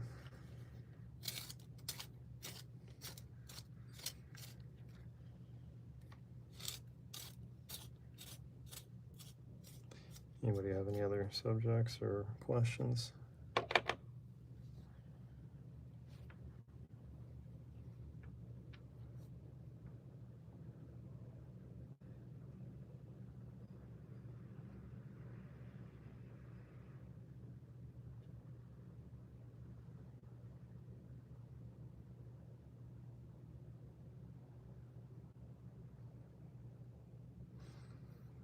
Have I looked into riding again? Not really. Was it me and you that were talking about motorcycles the other night? I'm getting to the point now where I've got like bad recall for screen names. Like I remember seeing all y'all, but it's starting to bleed together who I was talking about or about what subjects. Okay, yeah, that makes sense. I haven't looked into it anymore, like recently. I think I was talking the other night about when we were on a trip a while ago, sitting at this. It's basically like a little restaurant pavilion, which like I don't know. I know it's not as relatable, so I didn't want to like talk too much about it. But we're like two poor kids that kind of grew up not doing vacations and stuff like that, and so we've been really like hell bent on going on trips with our kid. And so we kind of did it big earlier in the year, and we went to Lake Como. And a big appeal for me is that the Moto Guzzi factory is there and the museum, which we've yet to go to because it's got super limited hours. But that's what I was talking about when I was saying that we sat in that place where you'd see like 200 bikes in an hour. And that's kind of what sparked my thought on where I would want to live to feel more safe riding. Because like here, it'd just be insane to be on a bike in San Francisco. I see guys, like we literally had a huge crash 2 blocks away, and this was on flat ground. It wasn't even on one of the hills. But you know, like that, I think a lot of it has to do with where we live, because it's more so like a regional thing for me. I wouldn't want to really go cruise around too far, and to get out of the city, it takes a little bit of effort here. But maybe if we're ever moving back to like Texas, or if we ever did get to live overseas, which is highly unlikely, there's like certain areas like that's actually like I think most people, when you hear like Lake Como, you think of I don't know what most people think. I think of like George Clooney, which is kind of funny because they all hate him there. But what I didn't realize is that Lake Como is kind of it's significant to motorcycle culture because Moto Guzzi was built there. So it's in kind of like an inlet of the lake, sort of on like the northeastern side. And because of that, you get all these classic riders, but like everyone in Europe and the UK, they all ride down through there. And so just sitting, like we went to this one little town over and over kind of for that reason, because I was just obsessed with watching, there'd be like a whole like group of guys all on Norton Enfields, and then there'd be a whole group of guys or people like all on Moto Guzzis, and then you'd see a bunch of BMWs that I'm not a huge BMW fan. Like I wouldn't mind having like an R100 like kitted out like a sort of a mixture between a bobber and a cafe racer. Um, but it's not my first inclination if I was going to get a bike is to get a BMW. But I do love that feel. I think also just like timing wise, when we were there in the evenings, I was watching that Ewan McGregor and Charlie Borman show, Long Way Home. And I've watched all those over the years, which have tons of criticism about those, but mostly unrelated to motorcycles. But they both were riding older bikes. So Ewan McGregor was on, I think it was a 76 Moto Guzzi. It's like the old LA police bike. And then Charlie Borman was on an R80, I think. And it kind of changed my opinion about what series of those I would even consider because of the issues that he ran into. That said, the BMW ran incredibly smoothly for the whole thing, and the Moto Guzzi was just like riddled with issues. But if I ever did, it would be, it'd definitely be on an older bike.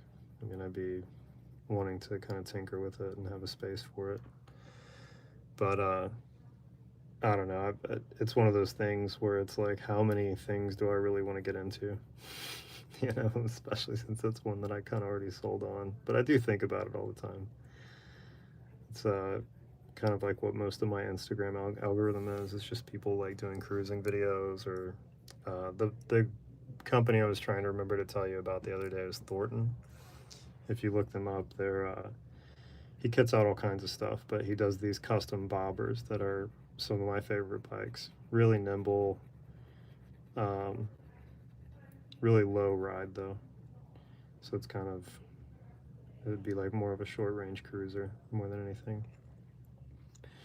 But I'm not a big speed guy. I'm more of a slow paced, you know.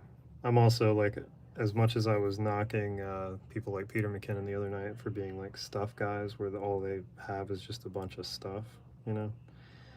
I'm very much that way. If I were to get into something, I'd have like, everything would have to be custom. I'd have to have like a matching helmet to my gas tank. I'd be that guy, you know. So it's an investment into itself. But I don't know. It's clearly I've thought about it because it's very easy for me to talk about. But yeah, I think I'd also have to be pretty plugged into a group. I wouldn't want to do solo rides. That's one thing when I was drawing Josh Brolin the other day that I was talking about. The photographer that took that photo that I was talking about, Brian Bowen Smith, he's in the riding group that Brolin is in. And I was looking it up. Brolin has a 1937 Harley. And I think that Brian Bowen Smith has a 36 or a 37. They're both around there. But they're like, their group is, I want to say, between 25 and 50, depending on the ride, and they post all the time, and all those guys are exactly what I was talking about. Open face helmets, everyone's got kind of leathery skin, but they're all like doing Santa Barbara, LA, sort of coastal cruise, lots of 101, so they've got the area for it. You said you're not too into speed, regularly go 200. That probably allows me in his Hellcat. Oh, nice. You're in Indianapolis, or y'all just travel out there to get on the track? Yeah, I agree. Like a 1,000 cc would be nuts. Like I can't imagine. Like I've never understood the appeal of like a Ducati or anything that has that kind of power. I think you were saying that you had a Honda. It was 500, right? Um, that's like about right to me. Is that amount of power enough to get out of a jam, but not so much that you're constantly reminding yourself to not be, hauling ass. But yeah, I had it was a '79 Triumph Bonneville with T-bars. It was cool. It looked cool. I mean, it wasn't done being kitted out, but there's something about pushing those around in a neighborhood in the Texas heat. All my neighbors kind of knew me for like, oh, broke down again, huh? It's like, yes. You want to stop and help, or I'm pushing this up a hill for 20 minutes?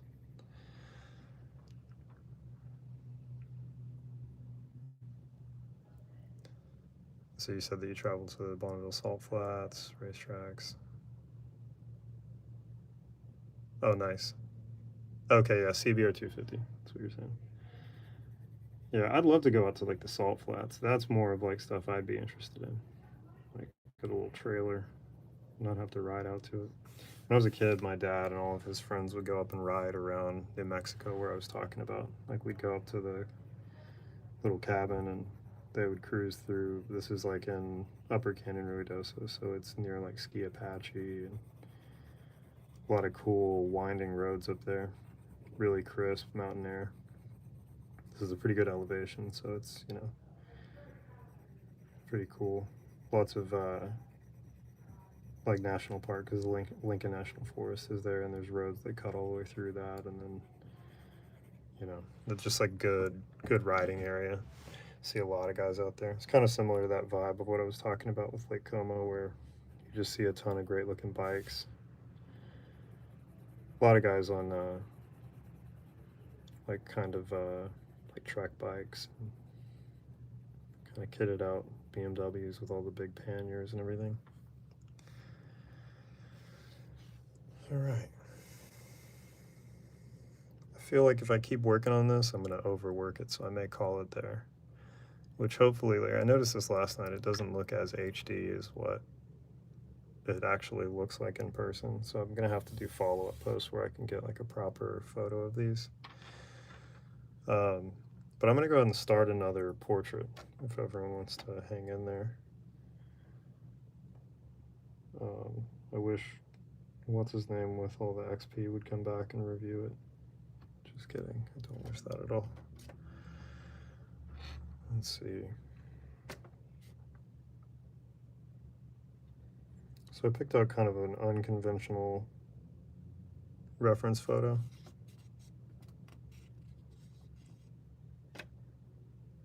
I'm not sure, Nolan. I was joking about the guy with that said his face was too wide. But yeah, I'm gonna call this one done. Let me move some stuff so y'all can see me actually sign it. And then I mentioned this mainly for the archive. I'm not trying to hawk anything to anybody that's in here talking right now, unless you're art collectors. But with all of these, the originals are for sale as well as prints. Like if people are interested, I'm gonna have prints made, and I'll get all that set up and put all the boring stuff in my links. But that's mainly just if people are cruising around looking for stuff online. But I'll have like certifications and things like that. Let's see, you said you gotta go, started to rain. Oh, gotcha. Well, no worries. Nice talking to you. We'll see you again. I'll be on live at 5 p.m. PST, Pacific Standard Time for the next, I think 12 days, till the 13th. So how many days that is. And then I'm gonna try to be live when we're traveling as well.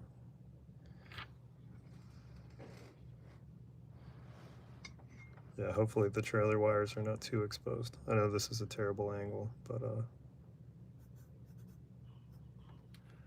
so there it is. Get this centered up, and then I'll start the next one. And then kind of as per usual, I'll let people guess who it is until I actually post about it. So, and then before I flip to a clean page, let me make sure that I've got another blank, yeah. I'm gonna go back through and just show all the ones that I've done so far in this series. All right. So going back, so here's Tom Hardy. This was based on a photo by Greg Williams, who's another great Leica photographer. I think every photo shoot they've ever done together, he's got a cigar, which is kind of like a sober dude staple. Here's Joaquin Phoenix.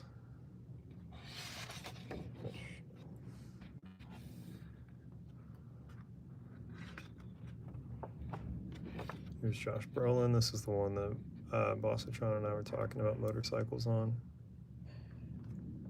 Another sober dude with a cigar. It's kind of a trend with these guys. Here's Johnny Depp. This is from the set of Minamata, so it's kind of like an unconventional, weird hair, weird facial hair for him. Yeah. And then Brad Pitt is Cliff Booth. All right. That's funny. You said you feel like a kid sitting on his grandfather's lap going through a photo booth or the photo book. Yeah, it's very much that vibe, I think, especially when I'm showing like accomplishments of art. All right, I'm gonna start a fresh one. I'm gonna like a really inadvisable drink of coffee real quick because it is too late to have it. But like I was saying, I did not run today, so I have zero energy. Which is funny how that happens.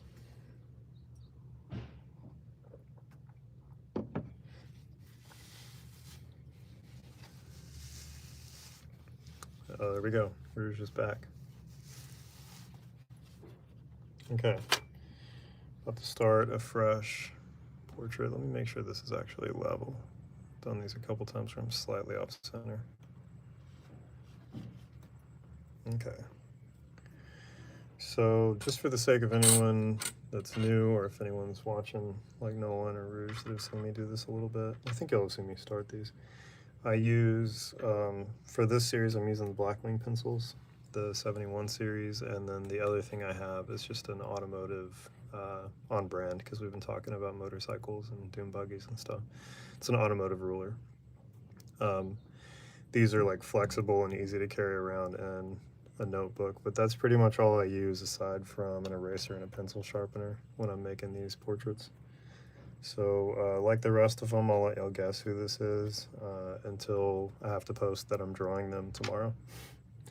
So I found that if I post it in the title that people have to guess, nobody does. So, and then I hate to do this, but I think I've got to start a new pencil so I have a little more control. So just bear with me here. Does anybody want to pick a color?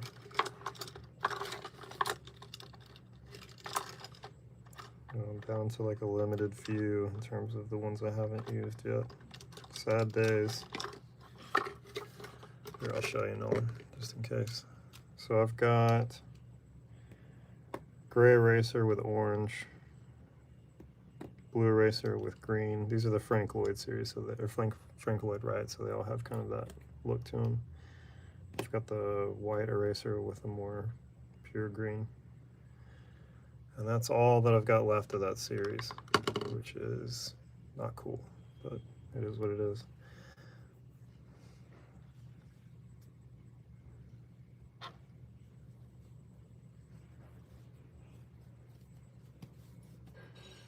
Anybody? Any takers? Bright blue? Let's do that one. All right. And then I hang on to these shorter ones. Unfortunately, I guess I'm gonna have to, let's see, but the question is, should you use it or should you save it or use it? They're meant to be used, you know. It was a gift set, so.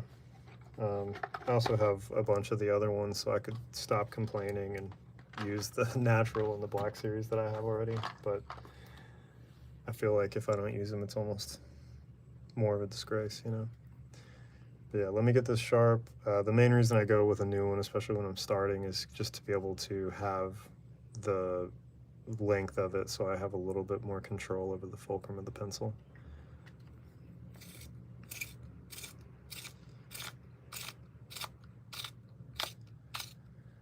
Yeah, I think like in terms of being too precious with things, you know, you got to use it. Like these are well-made pencils. Maybe I'll get another signature series when they have one. I know they have a Golden Gate Bridge. Oh yeah. Let's see, it's less visually appealing. Here you go.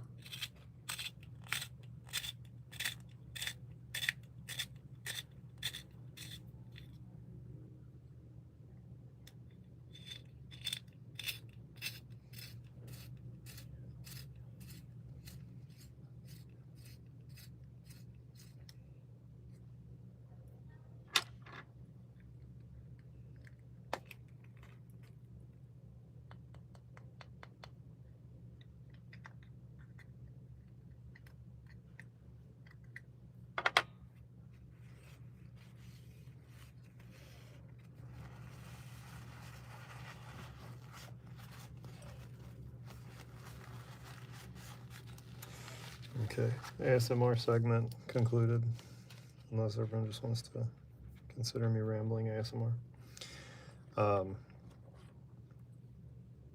Yeah, with stuff like this, in terms of using things, I feel like, yeah, I have to be. If you should see the rest of my office, everything in here is like soundproofed and very carefully put together. It actually feels messy, but I think if I were to show people, they would be astonished. But I'm not going to, because it'll mess up my lighting right now for another day. With stuff like these pencils, the thing about them is if you didn't use them, it would be a shame. I feel that way about everything. Like guys who are too precious with their cameras, they're meant to be used, and if they're not, you shouldn't have them. Or like getting a new pair of boots or something. There's a guy that my grandmother grew up with who I've always had like a kind of a mixed relationship with his music, but mainly just because I know him personally. But there's a song that he has that's called Stuff That Works, and he's talking about like his old blue shirt, his old guitar, stuff that works.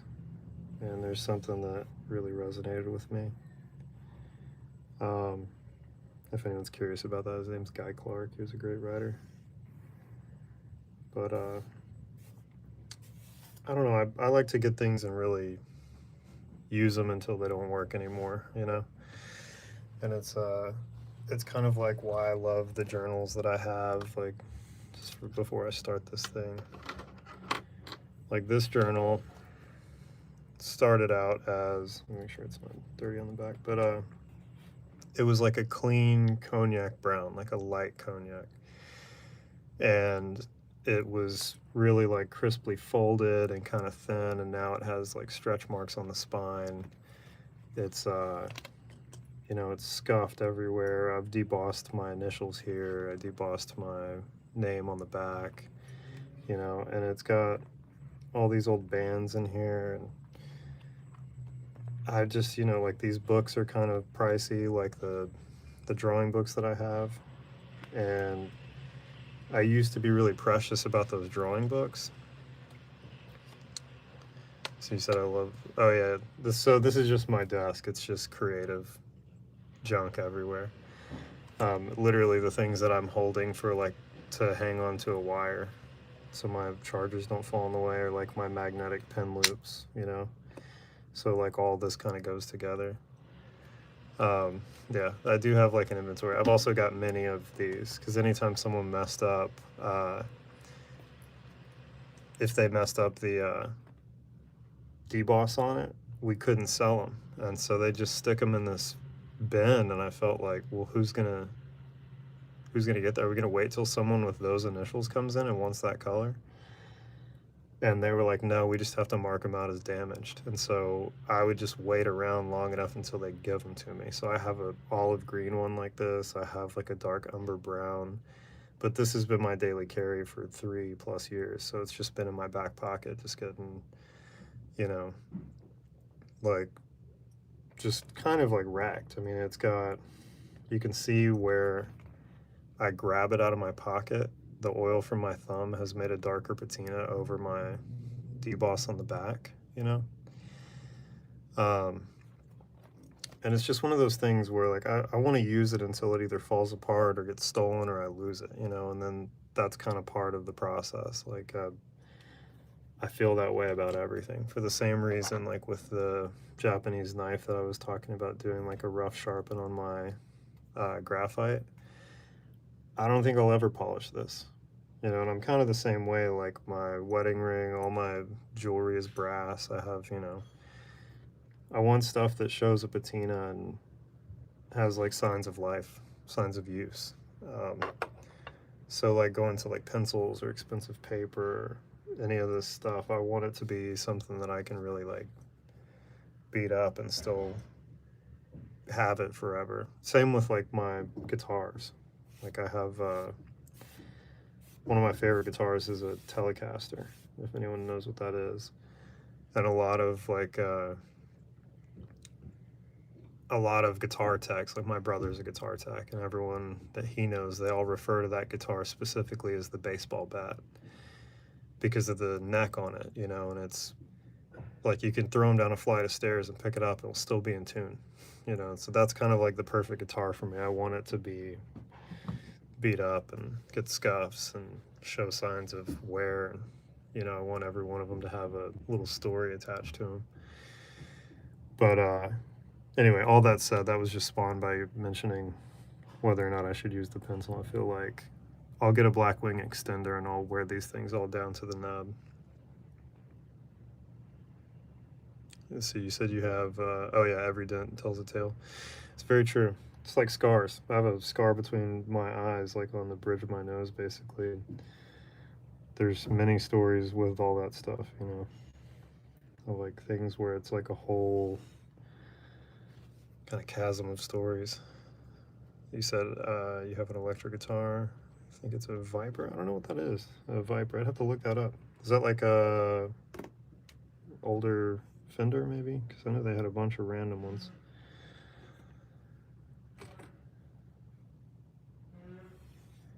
Yeah, I have a few, I mean, just from playing over the years, but my favorite is my Telecaster. And then I also have a Guild Troubadour. Kind of looks like the Nick Drake guitar, but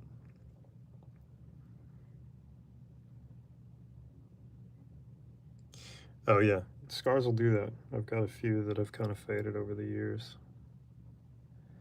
Yeah, the one from between my eyes is it's less obvious now because I tend to wear glasses, or at least sunglasses a lot. But that is from one of my childhood friends. We were in a band together, and everyone used to notice it because before I had glasses, it was pretty prevalent. But we were in a band together, and I was the youngest one. It was me and him and my brother. They're 4 and 6 years older than me. And I said I couldn't play something and got upset because they were making fun of me. And I stormed out of our band practice, and this was in West Texas in the 90s. And we were allowed to practice in our church building. And I went and sat in like the sort of like foyer, however you want to say it. I don't want to sound too snooty. And they were mimicking me storming out, and I barged in there and yelled a bunch of stuff, and then he threw one of my drumsticks at me, and it kind of for a little bit turned into a game, like throwing them back and forth. But I had a whole stick bag full of them, and for anyone who plays drums, they'll know what this is, but it was a Vic Firth 2B red tip, which is one of the heaviest sticks that they make.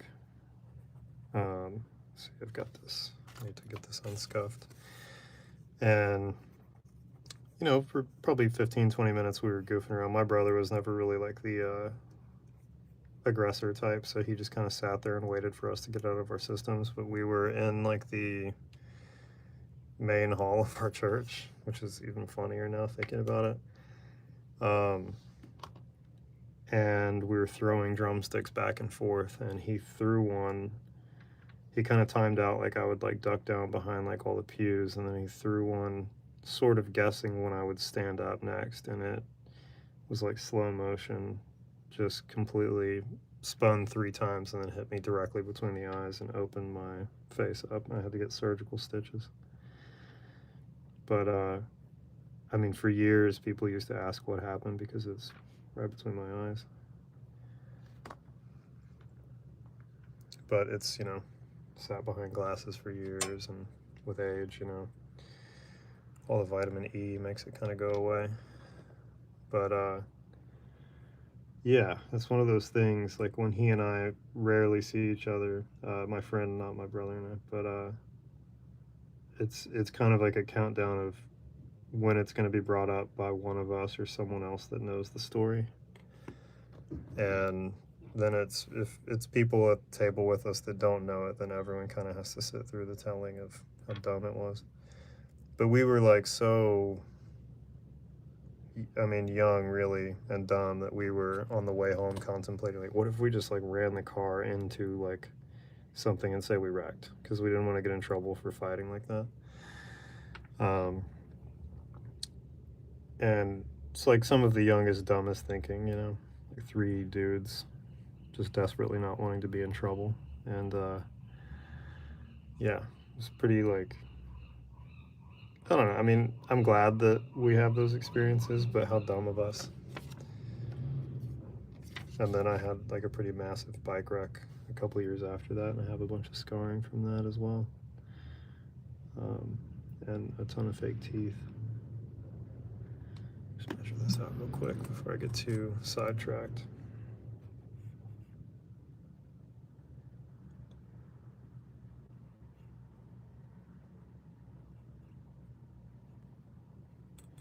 I know this part's boring for everyone. It's boring for me as well. But once we get past this, we'll be cooking with gas.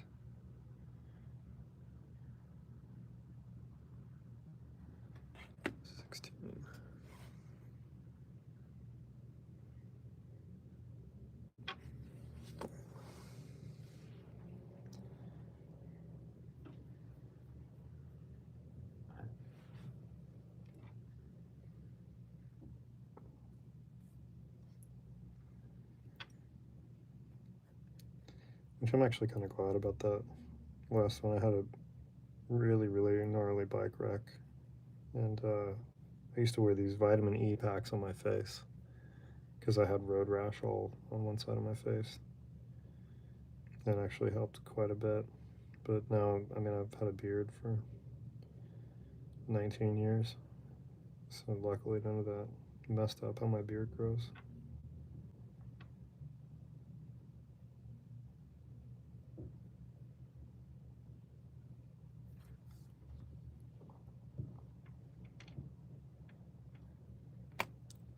Do a little bit of cleanup here. What else? Anybody else got questions or curiosities? Is that anything that makes you curious?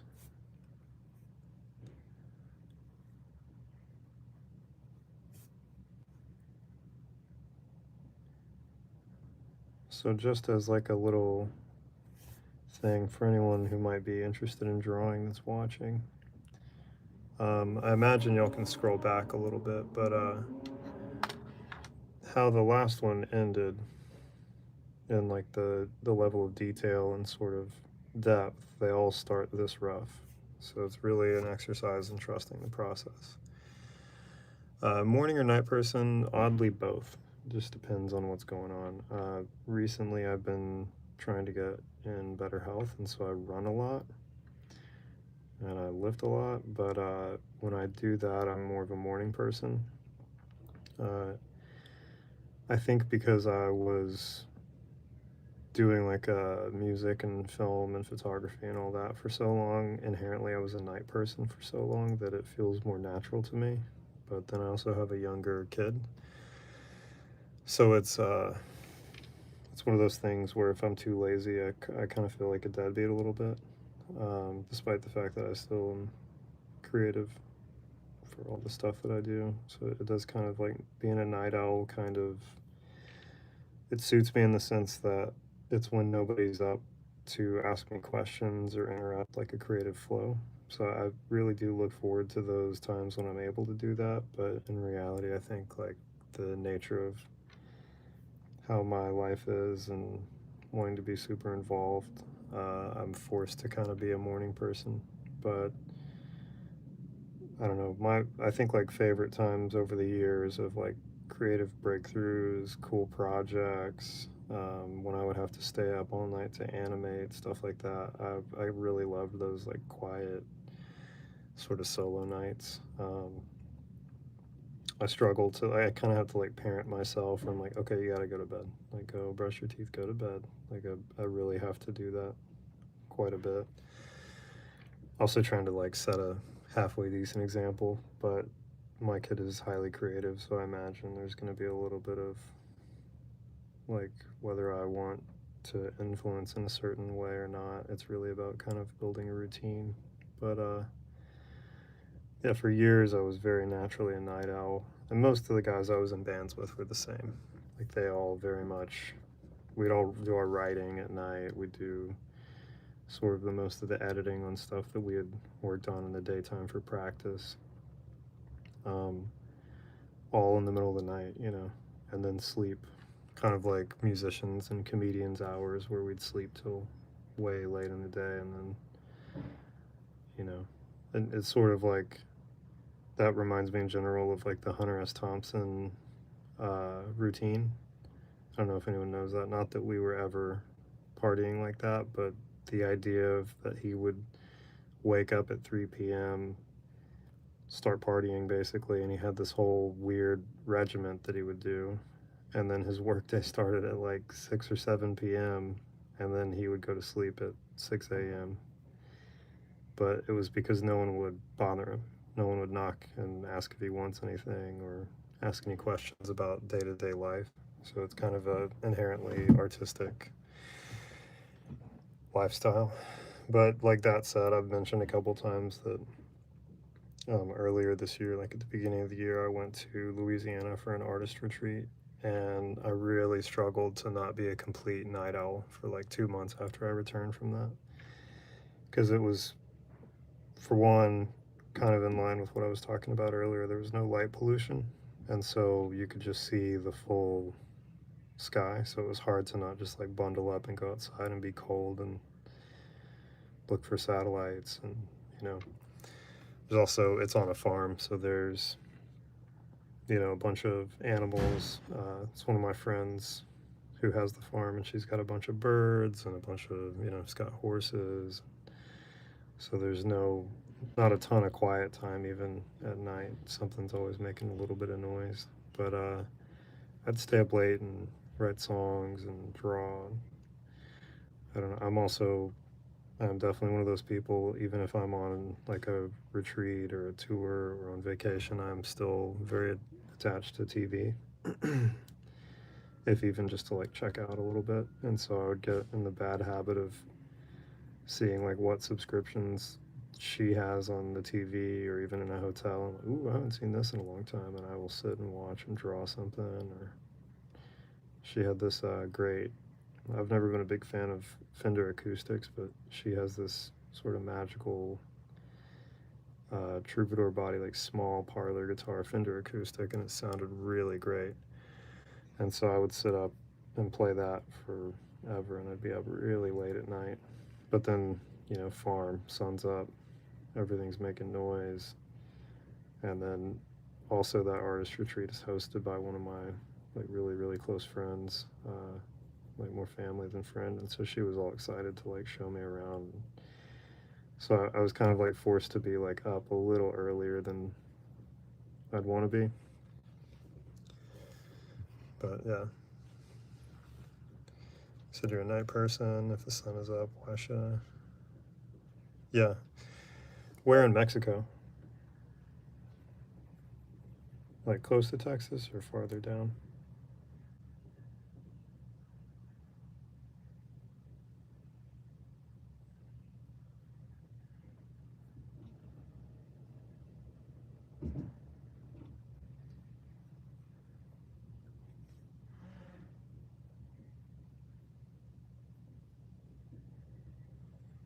Sinaloa. Oh, cool. Right on. Yeah, I mentioned before, I think, that I'm from Texas. So I spent some time down there. And some of my favorite places to tour were always along the border. By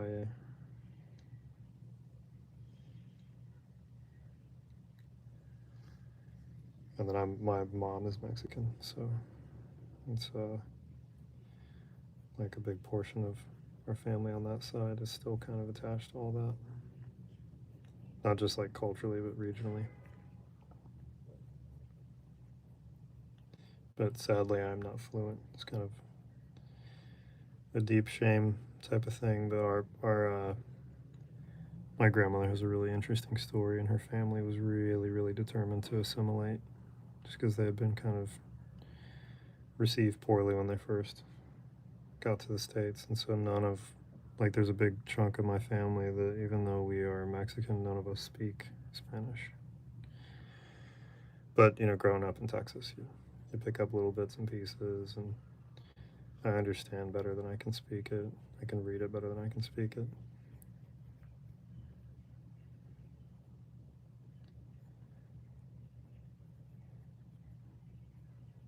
But yeah, the running joke, because I look more like my dad. I have a red beard, and I'm bald and wider than most of my cousins.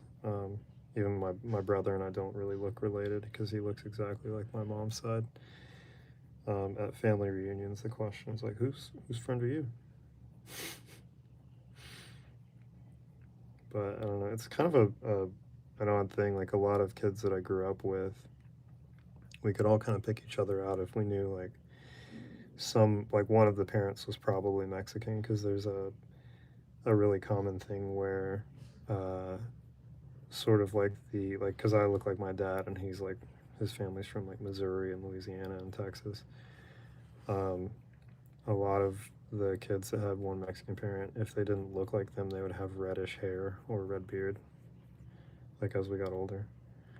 And so it's kind of a funny thing. As I traveled more and more, people would come and ask me, like they would know already.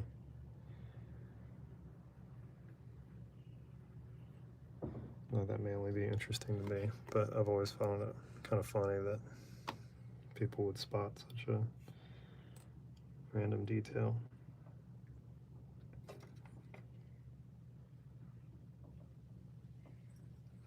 You mentioned you have cattle down there already, or is that something that's going to be happening in the future?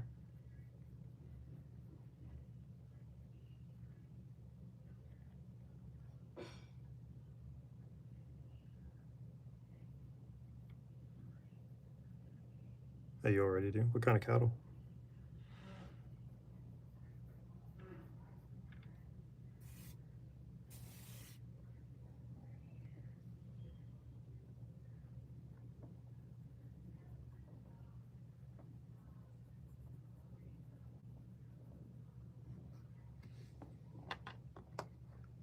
No, not the Grinch.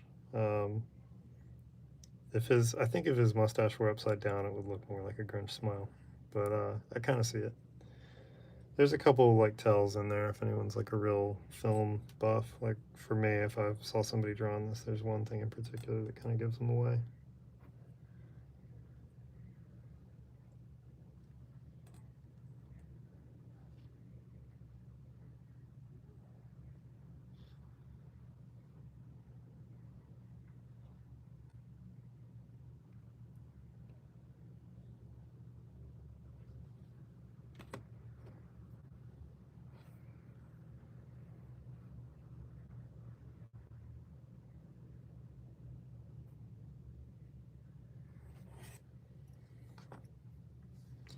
I might have to shorten this a little bit. Most are mixed. Okay, gotcha. Is it what do y'all have, or what do you have the cattle for? Like meat production, or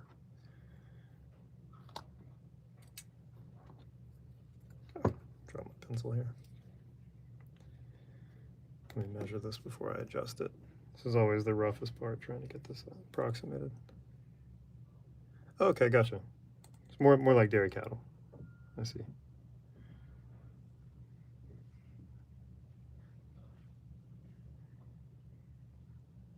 Yeah, I grew up kind of in I mean, definitely cattle country, but it's more like meat production. I'm sure there's a fair amount of dairy stuff as well. I was also a dairy cattle judge in high school. Tells you like how rural I grew up.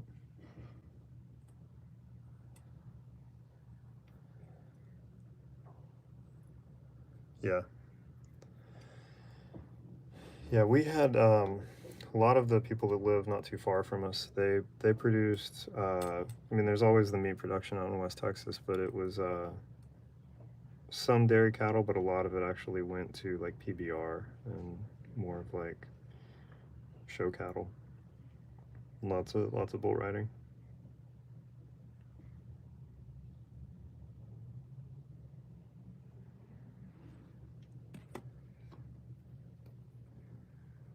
Yeah, that's somebody was asking about my tattoos earlier.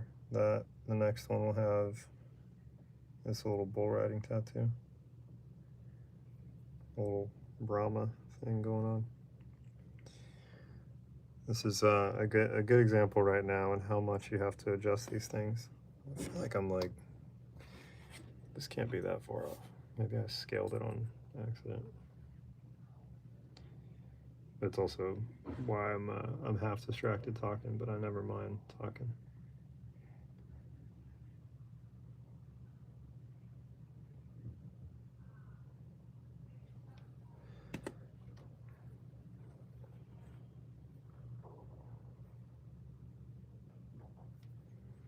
Wow.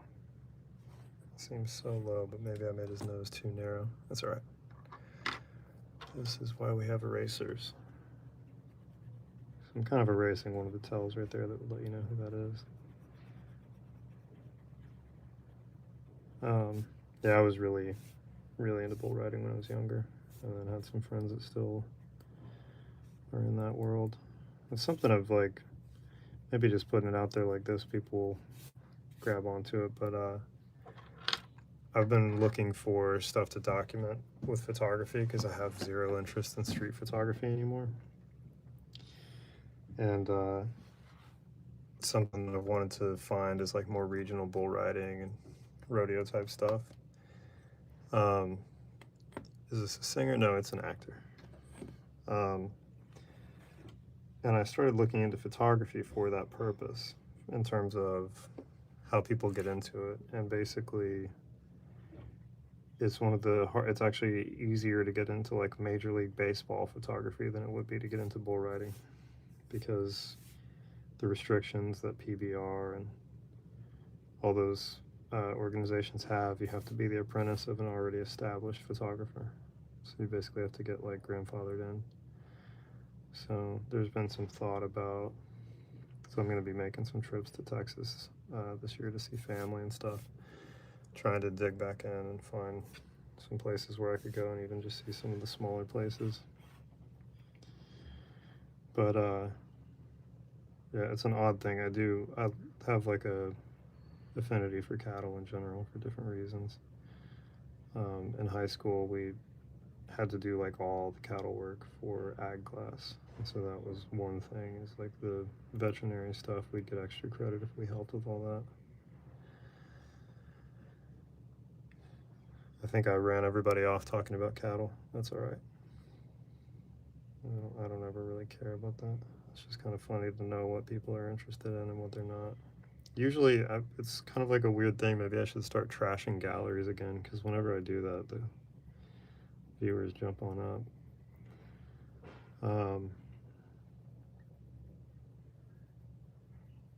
Yeah, I've actually drawn. I don't think I have the book in here. I've got a sketchbook. I'll have to, if you come back on at some point, I'll try to remember to bring the other one in here. But I've drawn Arctic Assassin, which is the bull that broke JB Mooney's neck that he now has as a pet. It's like a big dog. That was one of my favorite scribble arts that I've done. Oh, you're good, Nolan. No worries. You see, I might have a peek up here real quick. Also kind of need like a little brain reset because I've been talking and messing up a little bit on this, but I might have my sketchbook from the last round.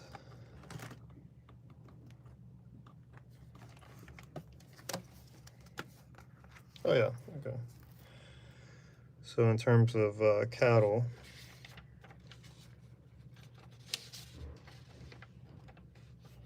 oh yeah, I've been around a few that are like that. But so that's all done with the ballpoint pen and scribble method. But that's Arctic Assassin. If you don't know, J.B. Mooney's like one of the best bull riders to have ever lived.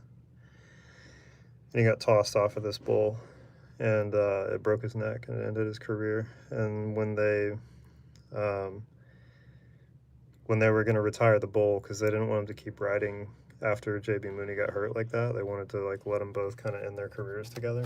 They asked him if he would want it, and so they just gave him the bull, and now it's like a dog in his back pasture. And there's like some really funny videos. If you Google him, J.B. Mooney, Mooney spelled with an A-U-N-E-Y. If you Google him and the bull, you can find it, and he shows that you can just call him and he'll walk right up and he'll lean on him and pet him. If he stops petting him, he'll nose at him, get him to start again. So it's kind of a sweet relationship. Oh yeah, Nolan, you got all the XP now. But yeah, I like stuff like that because it also shows like what it is when, you know, when people think that it's animal cruelty for bull riding. I mean, you're basically a fly on their back. They don't feel that way at all. And their hides are so heavy and thick. If people are spurring, it's not like it's doing any damage, you know? It's not bullfighting, it's bull riding. I mean, there's a subtle, not even a subtle, there's a major difference, but I think they get kind of a bad rap. But a lot of those guys are really sweet. Just like a lot of good-hearted cowboy fellas. But I think in another life I would love to have a small ranch. I had a friend in high school that said we made a deal when we graduated that whoever got a ranch first, the other one would help him run it. But we both ended up living in the city.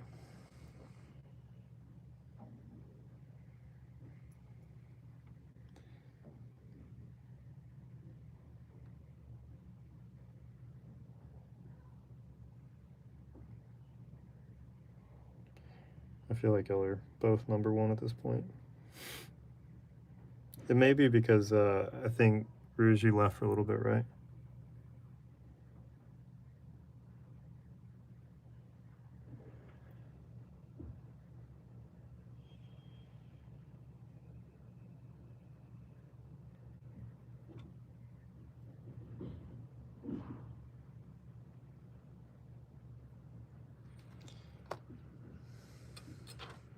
Yeah, it might have like taken away XP or something. I don't really know how it works. Okay, I'm gonna keep second guessing myself on these measurements. I'm gonna double check before I go any further.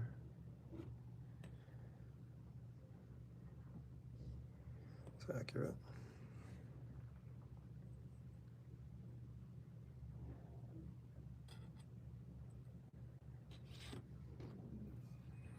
Do y'all have any horses down there?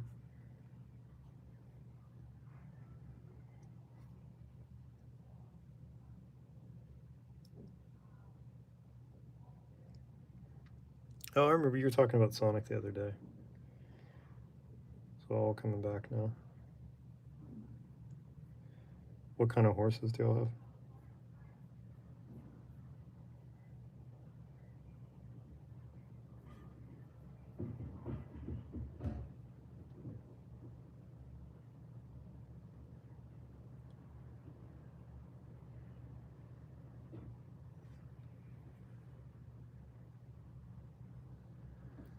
Oh, gotcha. I think that's actually fairly normal to like not know all the specific stuff. Sometimes it's just a good horse. To be fair, I don't know anything about my friend Jen's horse that she has there. I just know his name and that he's not saddle broke, so he's just kind of a big pet. He's funny though. He's got a lot of personality.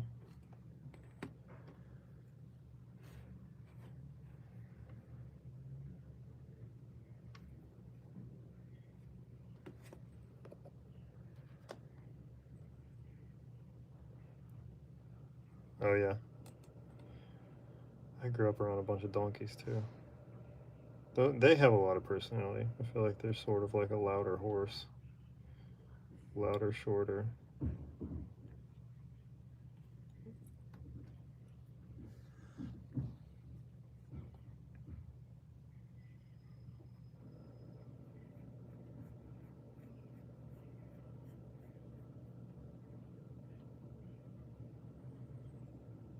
I was telling my wife the other day, there's a guy that I used to work with on creative projects, and we would always kind of butt heads.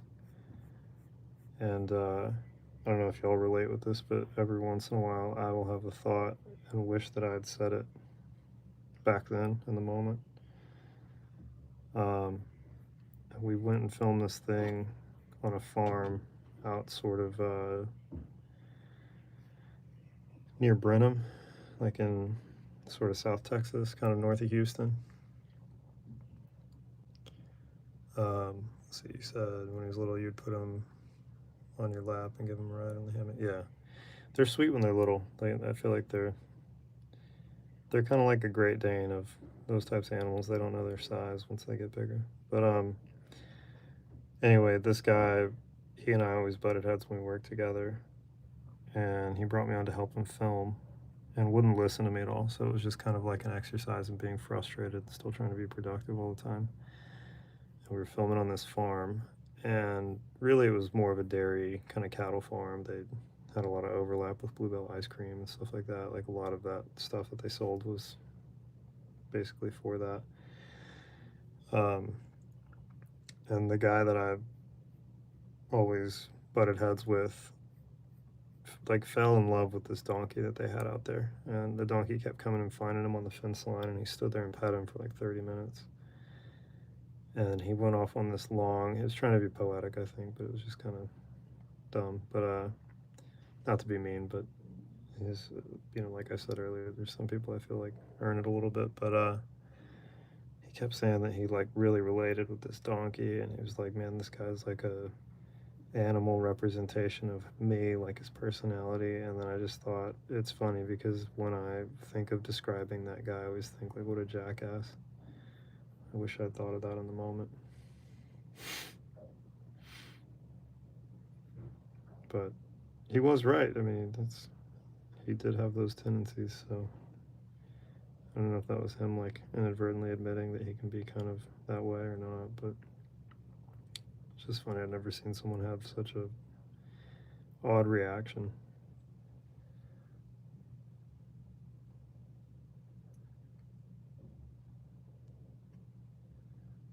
Oh yeah, you said one time you're riding your motorcycle and the donkey's trying to push you off. I feel like they're like stubborn like that, where they'll mess with you, kind of stir up trouble a little bit. A lot of motorcycles in the chat this week.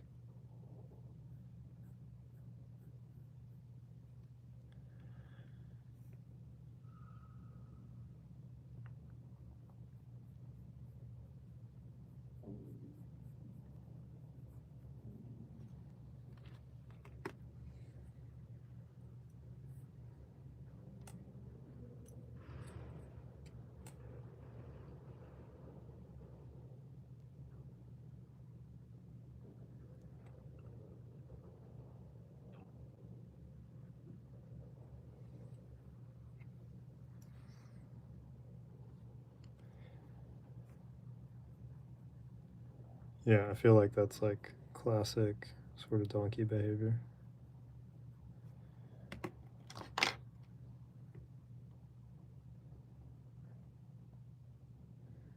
Well, so far, it's I think largely because I'm distracted, trying to talk and draw, which is normally totally fine, but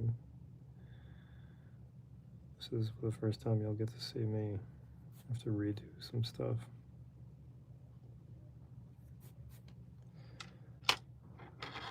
But it's all good. I'm only going to draw for a little bit longer because I don't know if y'all can hear it. My stomach is growling. I am starving.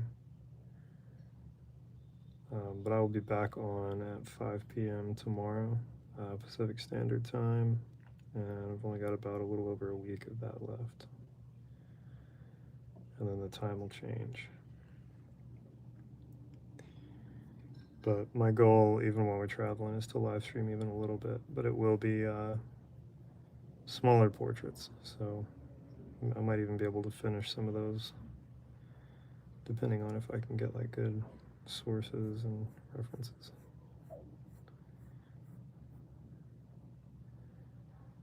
And then we'll have to see what kind of Wi-Fi I've got available, because I know that it's occasionally slow where we're going.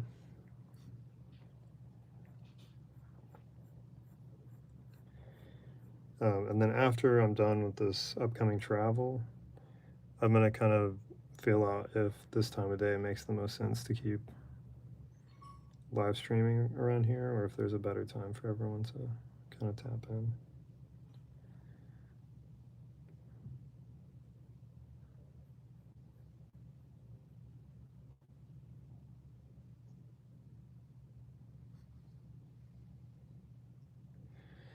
I could definitely go for some pasta. I think we're having homemade bison burgers. It's also been kind of like a meat lovers stream tonight, talking about cattle and all different stuff.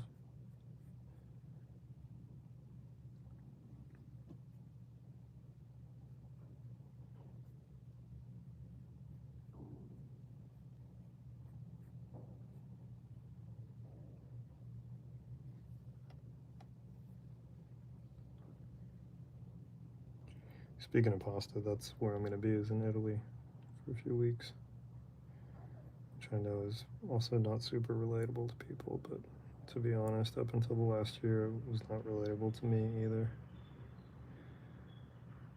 It's like, I feel like there's so y'all are talking about Wingstop. I haven't eaten at Wingstop in a cool decade. I remember the last time I went there, I was so sick afterwards. Something about like some of the fries that I got. Or not fries, what were they? Maybe it was fries. Had some kind of breading stuff that did not agree with me.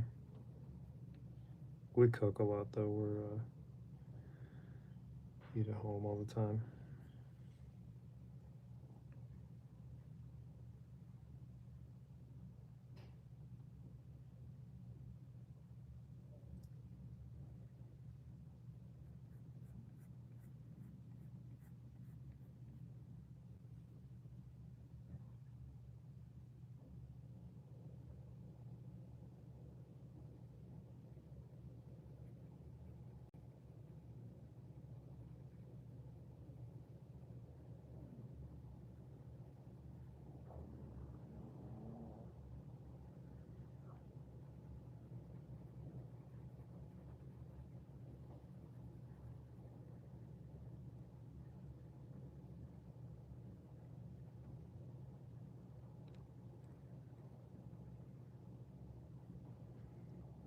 I think y'all have lost me here.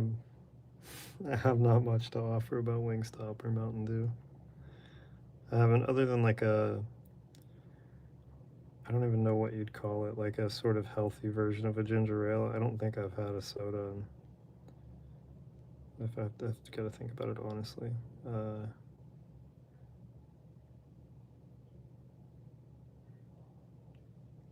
I think 12 years.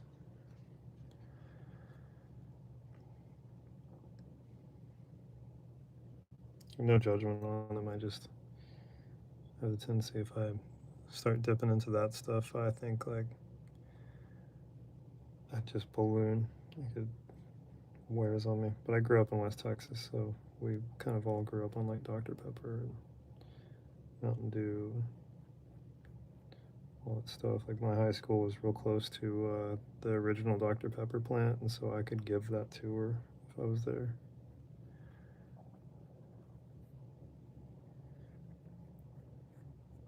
Have y'all ever seen the Dr. Pepper clock? It's only got 3 numbers on it.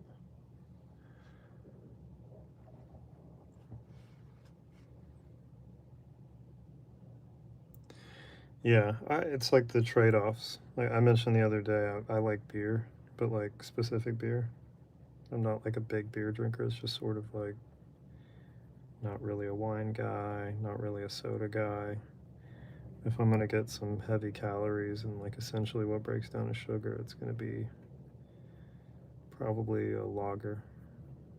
But yeah, soda, it just messed me up. I mean, I got heavier than I ever been because I was living down the street from a Whataburger.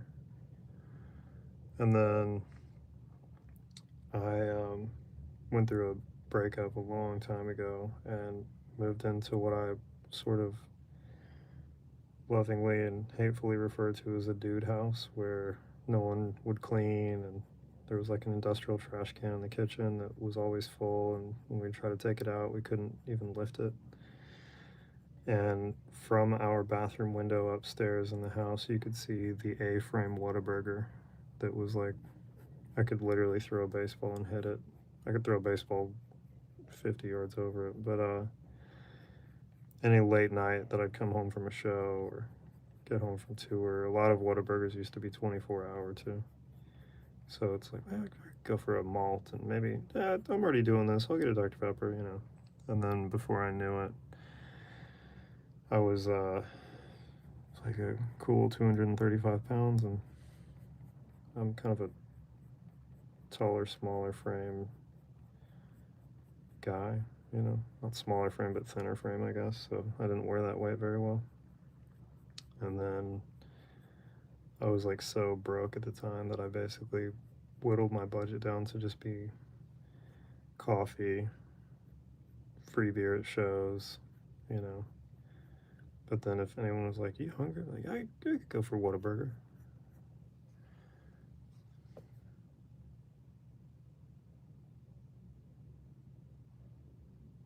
I think Nolan got flagged. Hang on a sec. Oh yeah, I caught it because you're all good. Thought for a second we had a troll, but I think it's just the three of us at this point.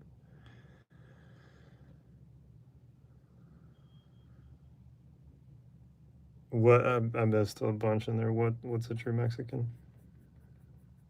Maybe because of Whataburger.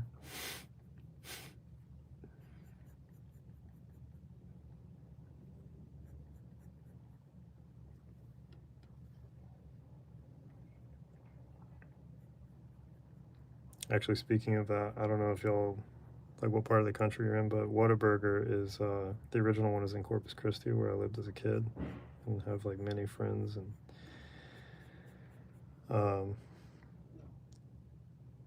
oh, gotcha, yeah, that is a classic move. I've known a lot of people that do like, I mean that's a lot in one meal, but definitely people that would crush those in a day.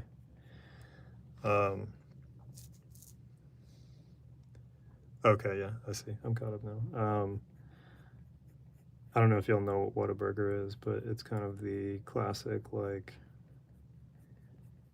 Texas, you know, not Dairy Queen quite, which we all kind of joking, like my brother and a few friends refer to Dairy Queen as a Texas stop sign.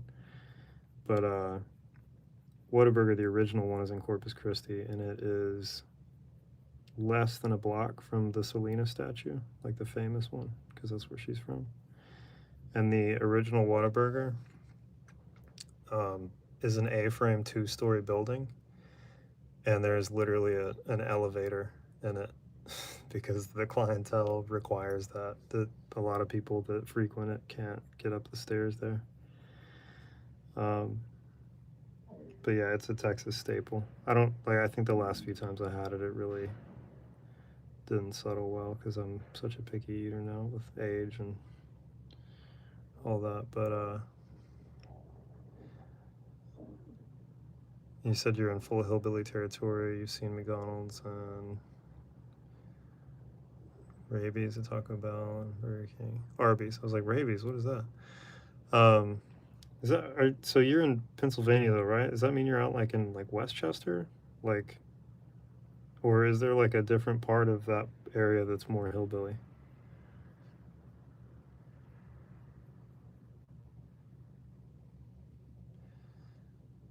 Okay. Yeah, I don't even know where that is. I mean, I've played a lot out there, like a lot of Philly shows. I don't know, but like also, does everyone you know have an accent like Bam Margera? is the more important question.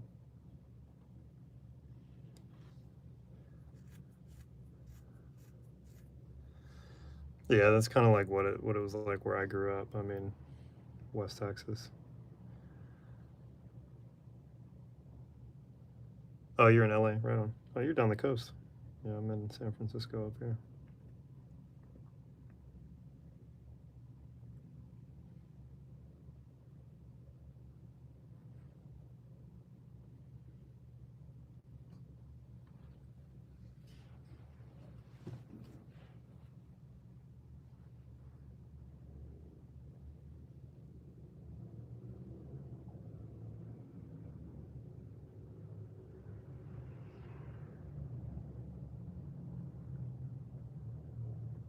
Oh, you're talking about the state abbreviation. Louisiana is LA for the state abbreviation, but maybe you're talking about Los Angeles, or maybe you're talking about Louisiana. Oh. Yeah, you're right. That's the abbreviated one.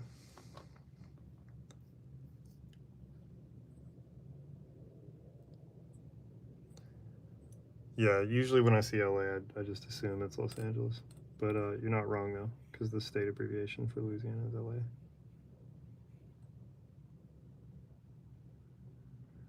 Which Louisiana's Whataburger. I mean, I think they actually do have Whataburger now, but theirs is Raising Cane's. It's like a chicken finger place.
And we almost moved to LA before here,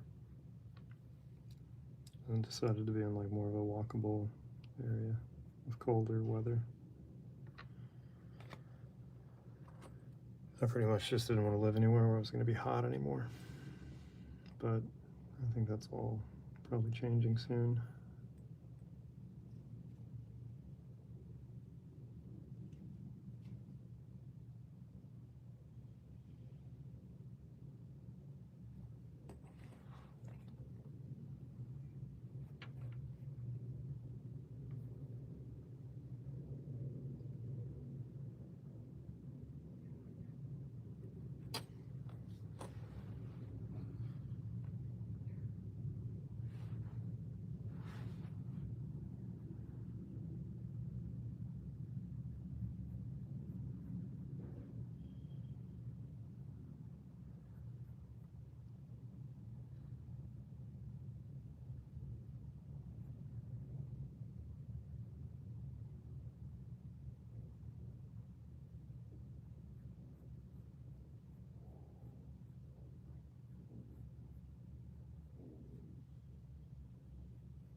I'm kind of halfway keeping up with y'all. It's good to be mechanically inclined. So it kind of goes in line with what I was saying the other day about jobs. You can figure stuff out and carry on a normal conversation. You're ahead of the rest of the people by a long shot.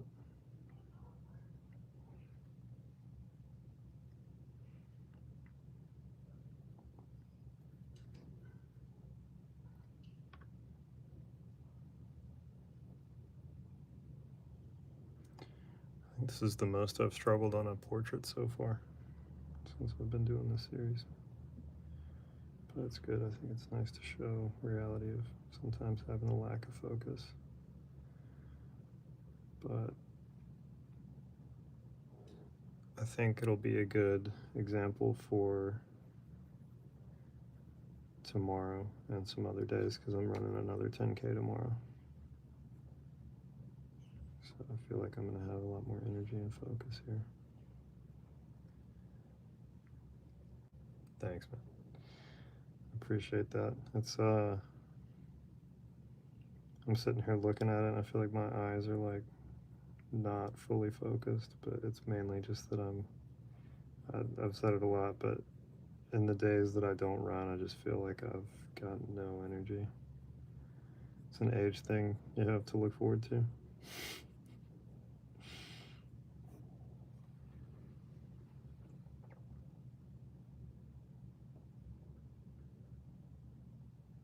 You like making things from shows, games, and cartoons? And what medium? Like drawing or sculpting or designing?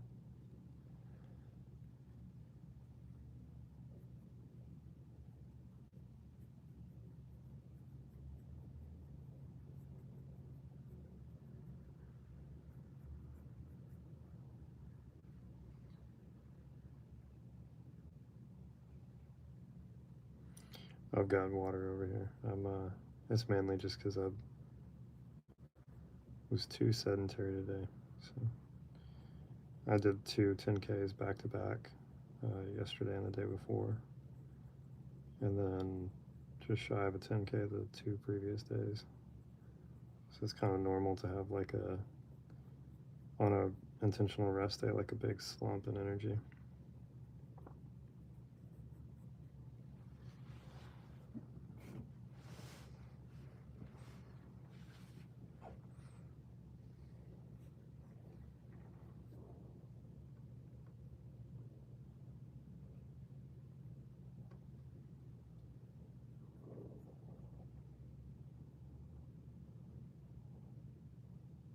Mostly things out of metal. That's cool.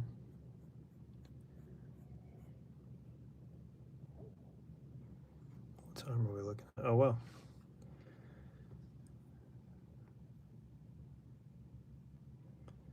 We're almost at 3 hours. That flew by.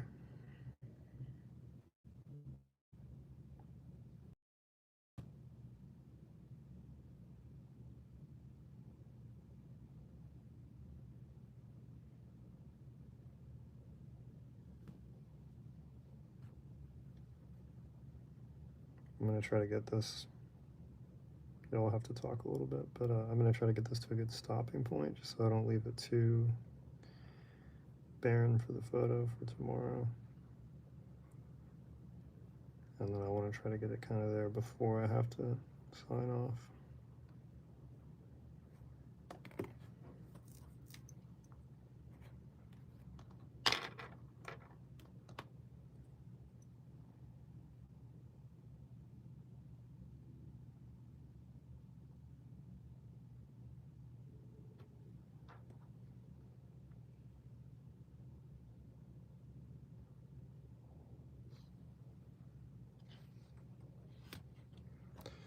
Yeah, it's been cool to have like a lot of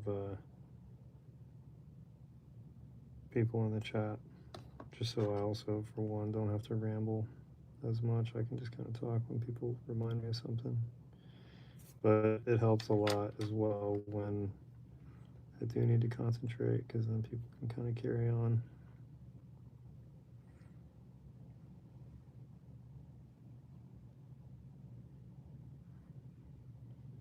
Which, it's funny, I've mentioned him a few times, but a guy that I've like sort of been friends with for a while has a popular YouTube channel, and most of like the live streaming I've done with him has been, or all of it's been on Instagram.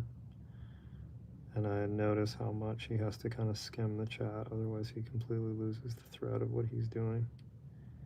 So you kind of have to like let it take over sometimes.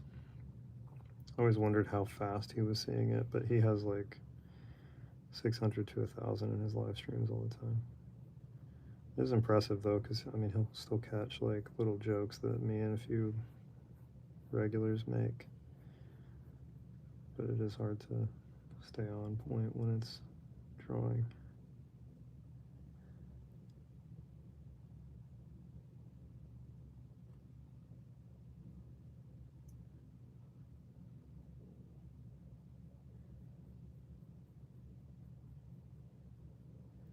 But his are a little different because he's playing guitar and talking, and so he can look at the screen the entire time, whereas I have to kind of look under where my phone is resting, and it complicates it because I have to kind of completely, not kind of, I have to completely change my posture to look at the screen.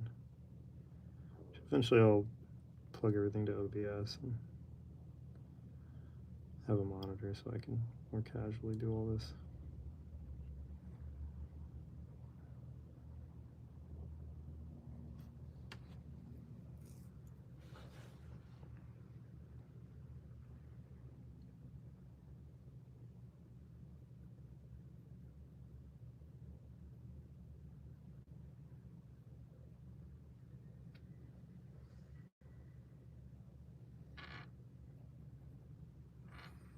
Let's see, I got about 2 minutes and some odd seconds to get this in a good spot.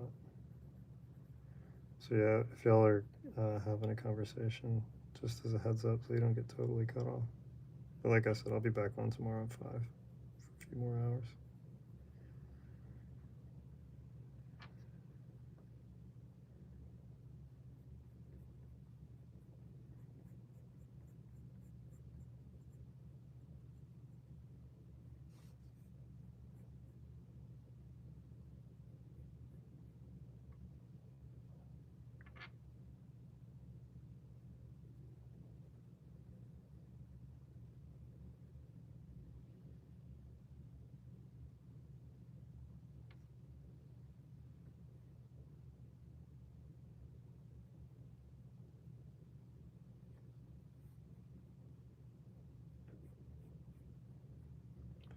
Yeah, as much as I've like had to adjust and struggle a little bit on this, I think this is going to be a fun portrait.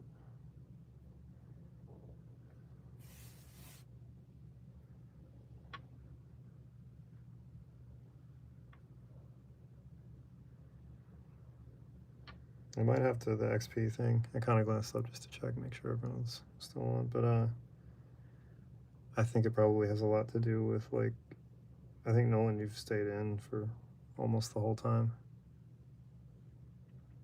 Thanks. Yeah, I mean, this is still. It is funny on here. I do get the Grinch thing that you're saying. At least he looks like somebody that might be from Whoville. It's the nose. And he's got the wide set mustache. But usually once it gets to this stage, it's kind of like where it starts to really come together. I can be a little bit more loose about the drawing. It's just kind of getting those initial shapes in there.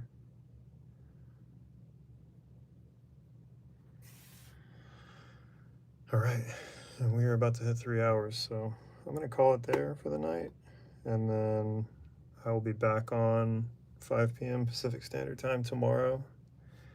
Yeah, I haven't said who it is yet, so if y'all want to think on it, guess. There's a couple tells if you look at him really close. If you look at his nose and kind of like around his eyes. But once I post, because I'm going to schedule the live so people can wait in there if they want or whatever, I'll say who it is on there, because usually if people don't guess by now, it's kind of not doing myself any favors. But thanks for everyone for sticking around and talking. See y'all tomorrow, 5 p.m. Pacific Standard Time. All right.